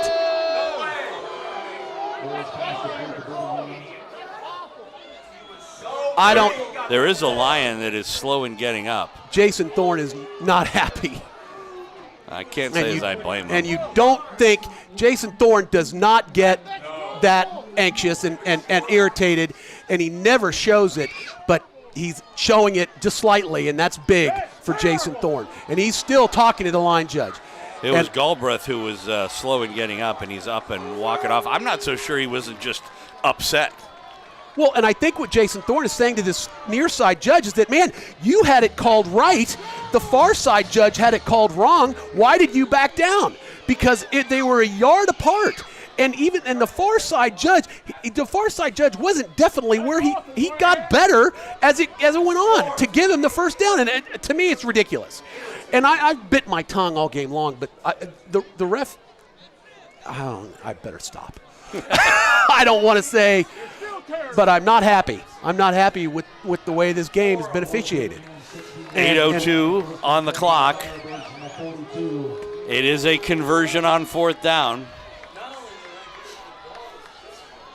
And so it'll be 1st and 10 from their own 42 for the Firebirds. Twins on either side. Brittingham now moves to the left of Finn Moore. From the shotgun, he'll take the snap back to throw.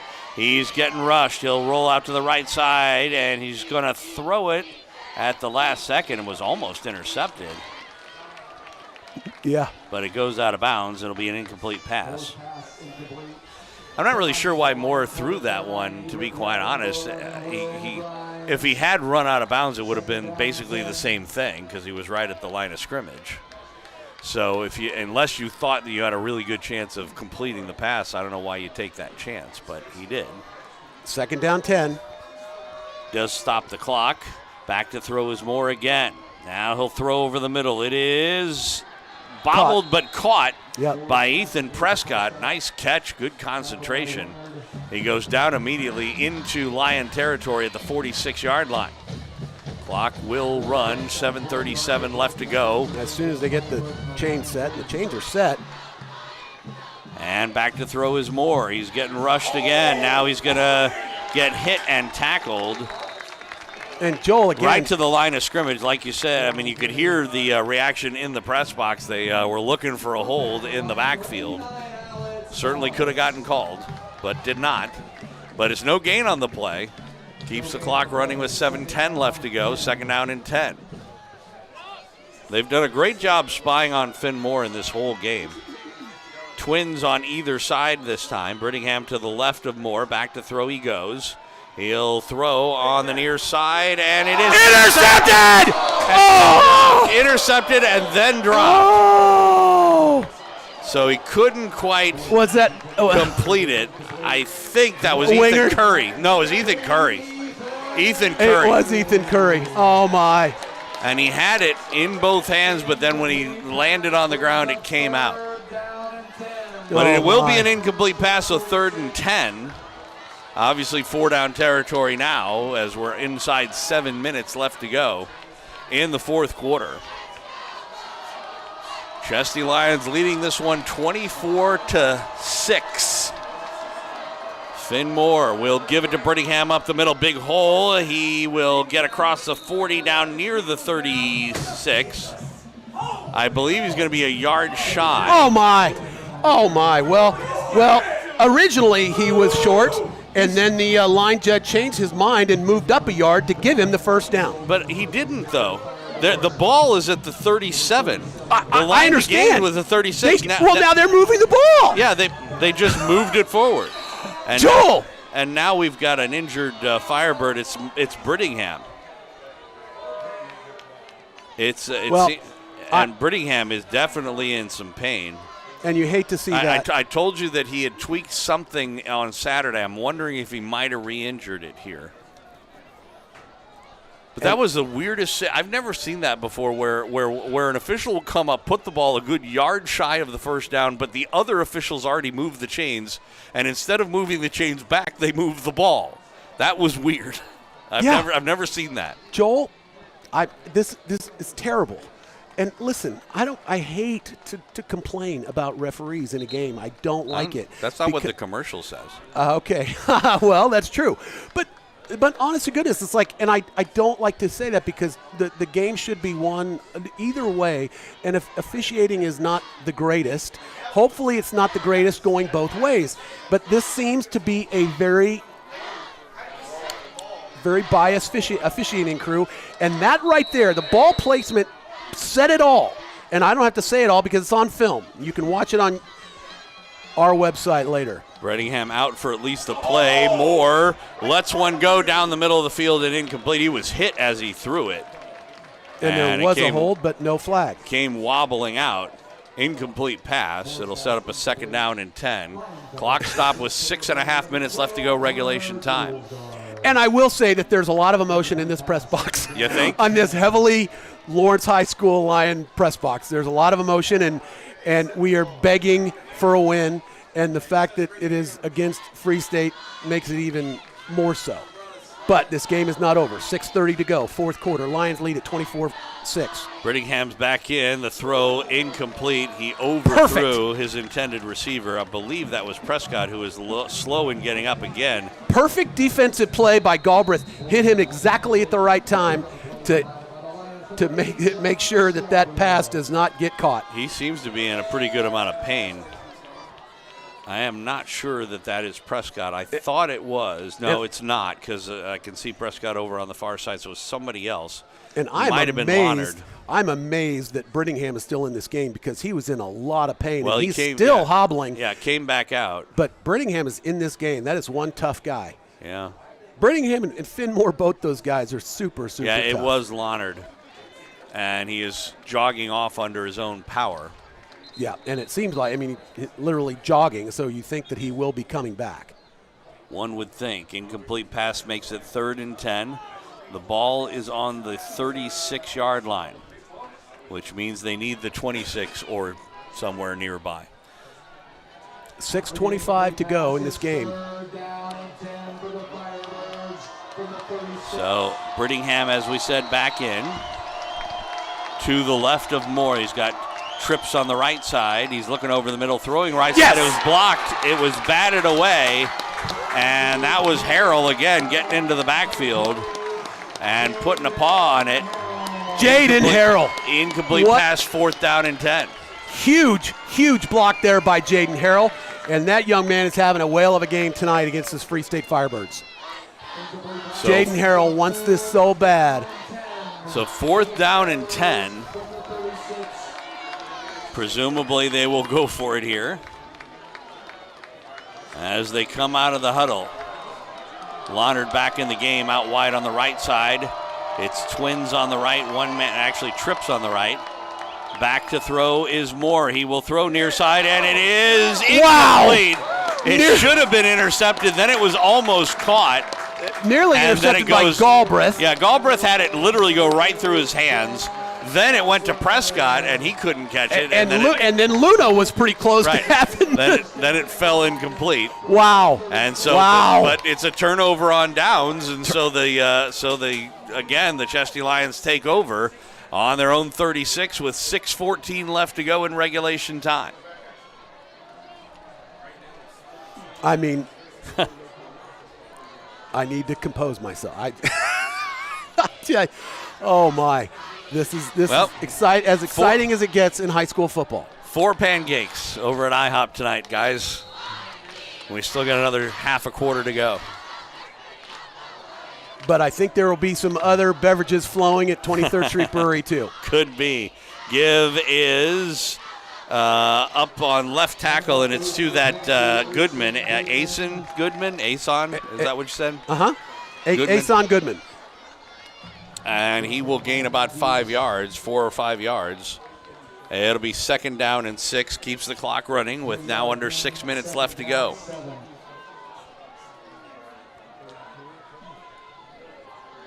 So obviously the Lions in no hurry to keep things going. Both teams have all 3 timeouts. They come out with twins on the right side, nobody on the left. With Crest in the backfield again, they give it to Goodman. He was hitting the backfield and taken down. That was a strong play that time by Kia Ford. And he'll lose one of those yards that he gained before to give Ason 2 yards now for the game. It'll be a 3rd down and 8, but it keeps the clock running. We're down to 5:10 left to go. And you would think, though, that with the clock not working, that is a huge advantage for Free State. Right. Because I assume they're getting information into Douly somehow to tell him how much time he has. You would think they'd have to, because in this situation, he'd want it to go down to 1 or 2 seconds. Back to throw he goes. He's going to throw it over the middle and incomplete. He had an open receiver. I believe it was Wood. Very dangerous, though. Well, and it was indeed. It was actually Pope, excuse me. Truth Pope. He was open, but he threw it a little too high. I don't know if Joey maybe got a little excited there. Well, it only takes a minute 20 off the clock. Right. So not nearly enough time if you want. Well, that's why I was thinking that instead of trying that throw, you almost are better off just running it, knowing you're going to give it up anyway, but you can kill another 40 seconds of clock. Ethan Curry, good snap, and the kick, and it was fielded about the 27-yard line up the middle of the 40-42. As once again, Elijah Beckham with the return, a pretty good one, and the Firebirds have good field position at their own 42, but they trail this game by 18 points with 4.5 minutes left to go. And I think if we were playing anybody else, Joel, right now, I'd be talking about the Lions' victory. But you can't. Not counting your chickens, eh? Well, in this situation, playing the Firebirds. They're so good. And, look, you don't have to look any further than that line and Finmore and Madden Brittingham to know that you can't just overlook this game. You can't say it's done. Trips on the right. Back to throw is Moore. He's getting a rush. He'll step up. And a good open field tackle to keep him from getting any further. Once again, they had another spy on Moore. And that time it was Will Grimes. And I've seen Finmore get out of a lot of easier, situations than that. Grimes did a good job of wrapping him up. And they're not calling a timeout. I really can't believe that. Throw near side incomplete, and that was on a 2nd down and 3 play. He was looking for Elijah Beckham, and again, he bounced it to him. Finmore in this game, like I said, this Firebird team is not set up as a throwing team, and he has been short on a lot of his passes in situations like that where he'll just sort of bounce it to him. They got 2 downs to get 3 yards. Clock at 4:04 in regulation time, and they will give it to Brittingham. Breaks a tackle up the middle, hit, and taken down about the 40. He'll be well good enough for a first down. Can't complain about the spot that time. As he gets I think I could. Either way, clock is running now under 4 minutes, and they're not stopping the clock at Free State. They got lots of scores still to get. From the pistol formation, rolling right side Moore, throw in and incomplete. It was dropped by Beckham. The throw was there, hit him in the hands. But it'll go as an incomplete pass, stops the clock with 3:41 left to go in regulation time. And it did hit him in the hands, but he had 3 Lions. Yeah, he wouldn't have gone any further than that, but, right. But it would have at least been positive yardage. Right. Instead, it's 2nd and 10. And like I said, they are not designed as a throwing team. Brittingham to the right of Moore, who goes back to throw. With time, rolls right side, throw in and incomplete. And there is a flag this time. There's flags all over the field. There's a flag in the secondary flag in sort of holding territory in the middle of the field. And I thought there was a flag over in the vicinity of where they made the catch, but I think that has been picked up. That could have been the same flag. It's going to be holding against the Firebirds, I'm pretty sure. And they will take it. They're checking with the Lions coaching staff, but I'm sure they're going to take it.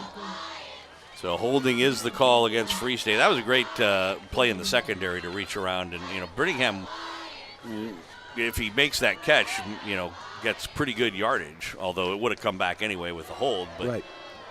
But you don't know that at the time, and so it was a good reach around to break that play up. So after the penalty, it goes back into the Free State side of the 50-yard line. 3:33 left to go. They've got to go 20 yards. 2nd down, back to throw Moore on the quarterback draw, right up the middle. He gets to the 10 yards back and a little bit more. Hit and tackled from behind as he got to the 40 down to the 38. And I wouldn't call that a Mondi, but I'll tell you what, Devin Foster came up from behind, and that's where you see Devin Foster's speed, as this is a big man, 6'2", 255 pounds, and just jumps on Finn Moore and just rides him to the ground. 3rd and 8. Ball's on the 38-yard line. They need the 30. Back to throw is Moore. He's being rushed. He was able to elude Harrell. Now he'll heave it down in toward the end zone. It's a jump ball, and it's intercepted. Picked off by Truman Julesgaard. And they're going to call it a touchback, I believe. Yeah.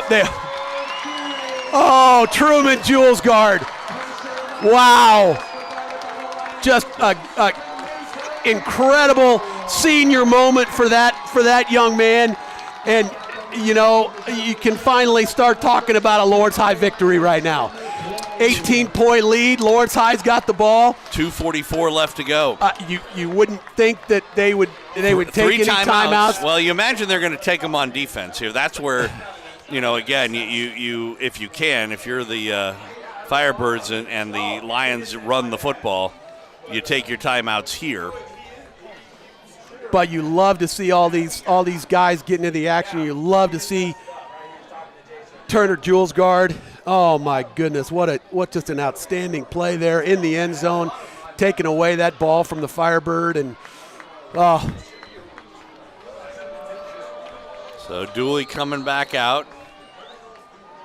He is backing out from under center. He's got Crest to his right, and it looks like he has got Goodman behind him. They will give it to Goodman, just trying to go up the middle. No gain on the play back to the 20-yard line. And let's see if we get a timeout or not. They did call a timeout, I believe. At least the clock is stopped.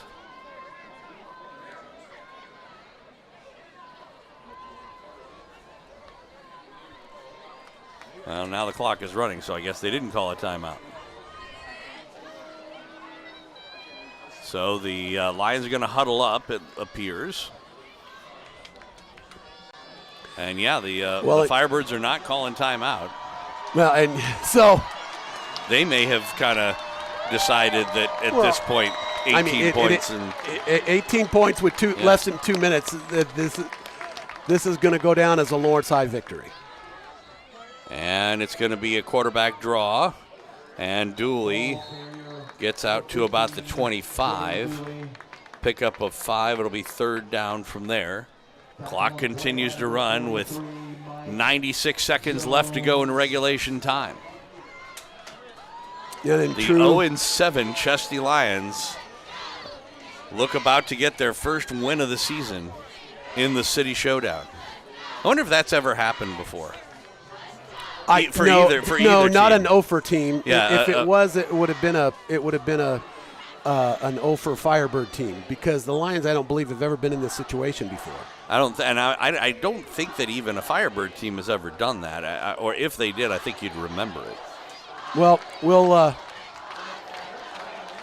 So it'll be third Unfortunate down. We can't call our historian Hank Booth. We are calling the game from the Hank Booth, and he is loving this game. And it was a broken tackle, and that's going to be a first down. I believe that's Ethan Curry on the run, and he comes out. It is Curry.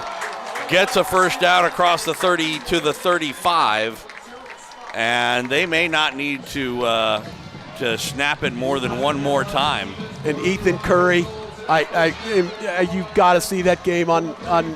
You've got to watch this game. The emotion go on to Ethan YouTube. Curry. You can. Just absolutely amazing emotion here by the Lions. KLWN.com. Victory formation.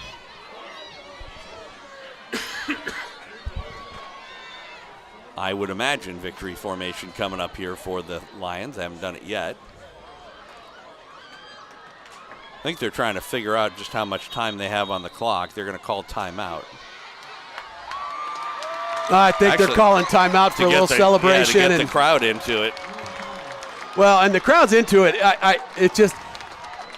I think a little bit of stunned is really kind of what I would say, because as much as I was convinced that Lawrence High was going to win this game, and certainly I said it, but I say it every game. Yes. But honest to God, I really did think they were going to win this game. In no way, shape, or form did I think they were going to have a 24-point lead at halftime, and certainly not an 18-point victory. Actually, what I think is probably the most impressive thing about it is not the margin of victory or the fact that it was 24 points. That I could have believed. What I'm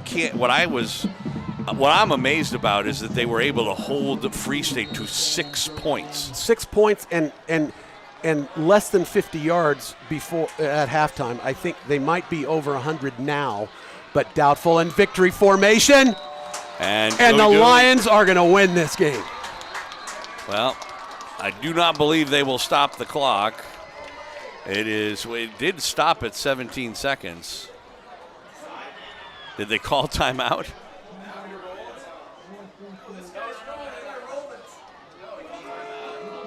So Free State did call timeout.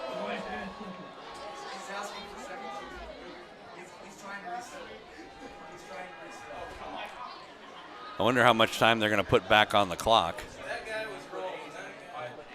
Well, the thing in this situation, it's just so weird.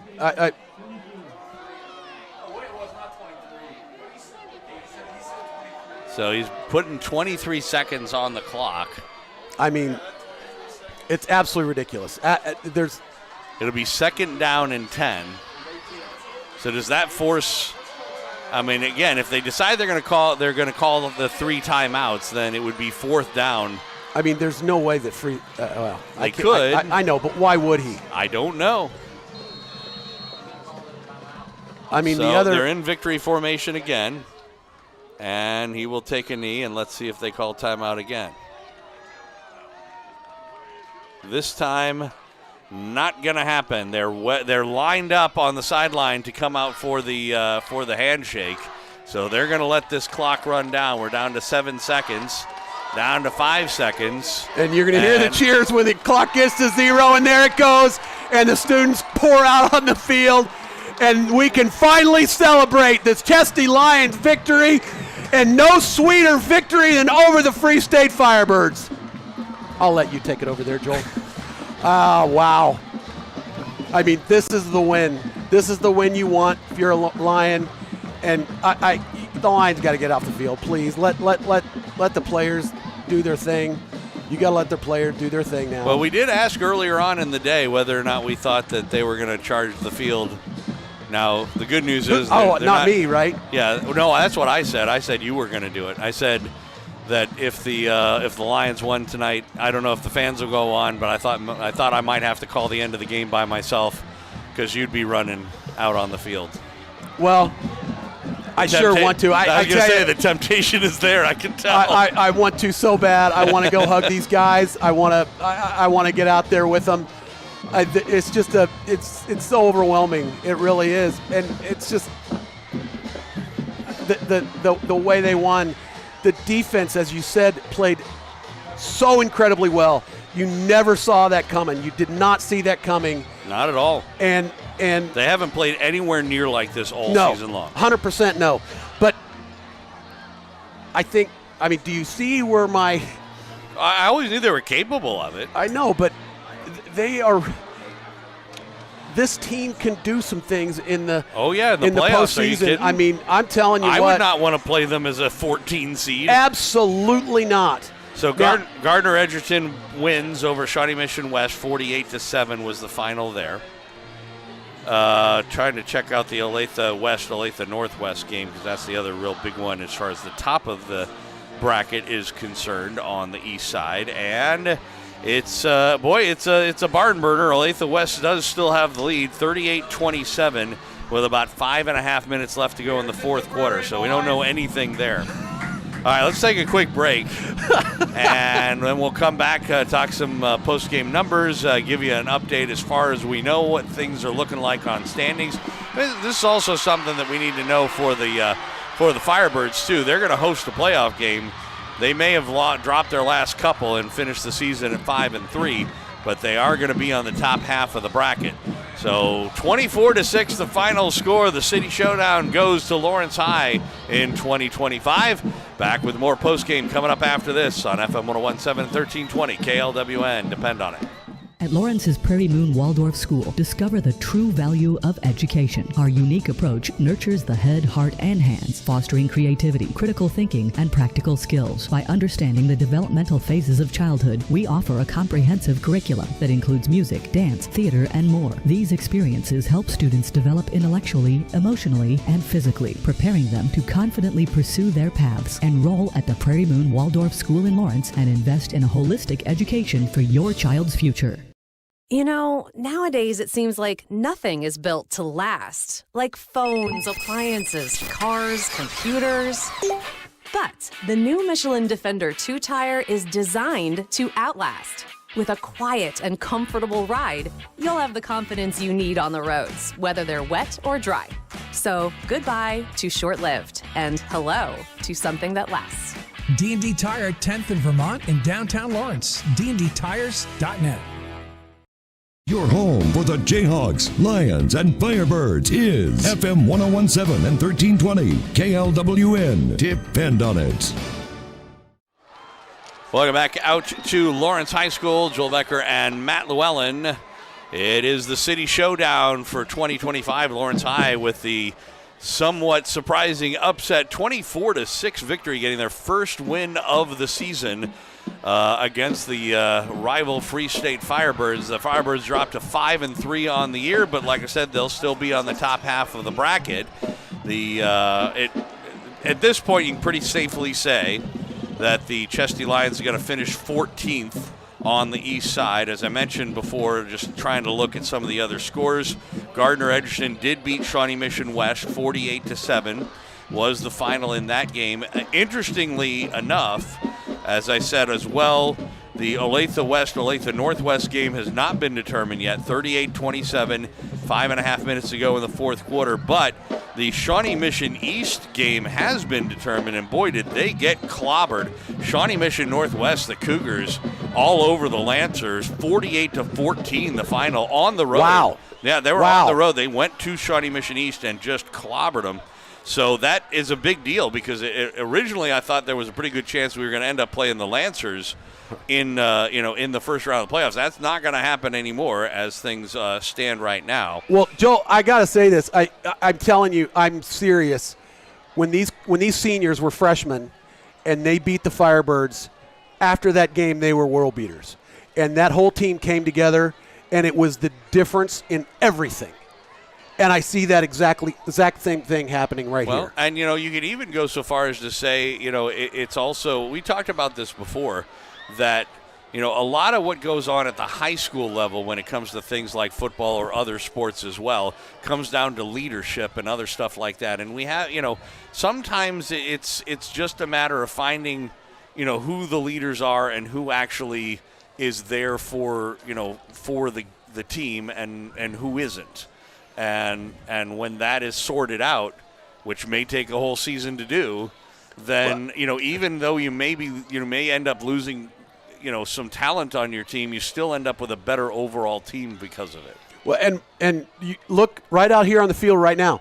What a different Jackson Becker this game versus the last game. Jackson Becker, I was worried about him after the last game. I was like, I don't even want to say what I was thinking. But it wasn't good. And here, what you see Jackson Becker, he's going up to people on the field. He's hugging people, as they all are out here. Everybody is. This is incredible for the Lions. It's an incredible win, and and you know who? I don't know if his stock could have gotten any higher than it already is, but Josh Galbraith. As you're watching the game and watching what was going on the field, as Galbraith was involved or around in every defensive play. He might not have had all of the tackles, although he did have several sacks to start the game off. I mean, he was a leader out there, and I think his stock went up tonight. I hope that Lance Leipold sees what Galbraith did. Lance Leipold's excited to have Galbraith coming and being a Jayhawk, but my goodness, this was special for the Lions D, special for individual players, but really the most thing, it was special as a group, as a unit, as a defensive unit, as an offensive unit, and as a team, being Chesty Lions. And hats go off to our coach, Jason Thorne, who's had the kind of year that you'd fear. I mean, this is not the kind of year that he was thinking he was going to come into, even knowing as a new coach. You don't ever know what you're coming into, but you'd never think in your wildest dreams you can come in and have an 0-7 team to start the year. And here with this incredible, huge victory over the Firebirds, it just changes everything for this team. And I look for them to make a big move in the playoffs. I really do. Got any post-game numbers for us? Well, I mean, they didn't change much from halftime. It's a final now. Olathe West beats Olathe Northwest 38-27. That's a big deal, obviously. So Olathe West is now the top seed. And let's just think that's a guarantee. So that they're the number one seed in the East. Then Gardner-Edgerton will be second. Olathe Northwest is now a 5-3 team, which means there are no two lost teams other than Gardner-Edgerton, amazingly enough. So Olathe Northwest, Free State, Shawnee Mission Northwest, Shawnee Mission East are all 5-3 teams. Olathe North is 4-3 at the moment, but they're about to lose. And we could play Free State. Well, no, we can't play Free State. So it'll come down to point differential, and Free State's at the bottom of that list. So right now, I think the team we're going to play is a Northwest team. Whether it's Olathe Northwest or Shawnee Mission Northwest will depend on what the point differential goes between. Right now, going into the week, Northwest was at 5.57 point differential average, and Shawnee Mission Northwest was at 5. Now, Northwest lost, so that's going to go down for them, and Northwest won. Which Northwest? Shawnee Mission Northwest. Thank you. And although that was a huge win over East. Yeah. So Shawnee Mission East, their point differential goes all the way down to 1.88. They haven't updated Free State's yet. They're still showing them at 5-2, but like I said, we know they're 5-3. Olathe Northwest is now 5-3. I'm going to say it's going to. Let's see. So Olathe Northwest is going to have a minus on it, minus 11 on this game. Shawnee Mission Northwest, I think it's going to be Shawnee Mission Northwest that we're going to end up playing. It depends on. I don't know if a minus 11 will take Olathe Northwest down a full half point or not.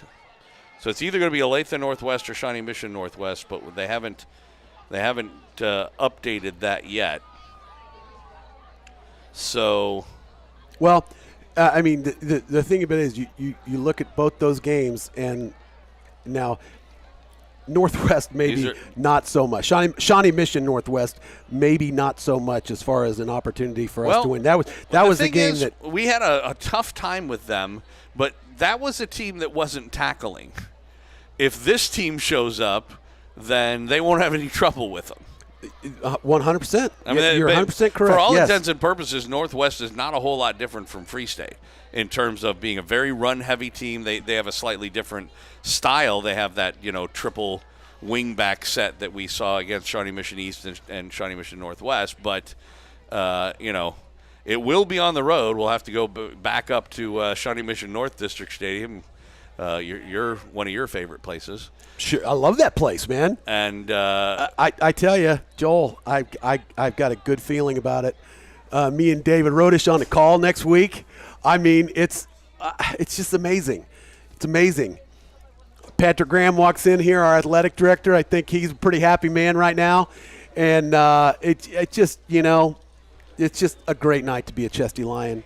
It's a great night, and we don't know any of this stuff for sure. Technically, Olathe North is currently playing Olathe East. You do know you can go get 3 free pancakes. 4. Right, 4. Okay, and you get there'll be some revelry going on at 23rd Street Brewery too. I guarantee you that. No doubt. It's Olathe East 20-12 over Olathe North right now. That game is in the third quarter. And so, again, Olathe North is 4-3. If they do come back and win that game, they would be 5-3. But I don't think their point differential can get high enough where it would make any difference.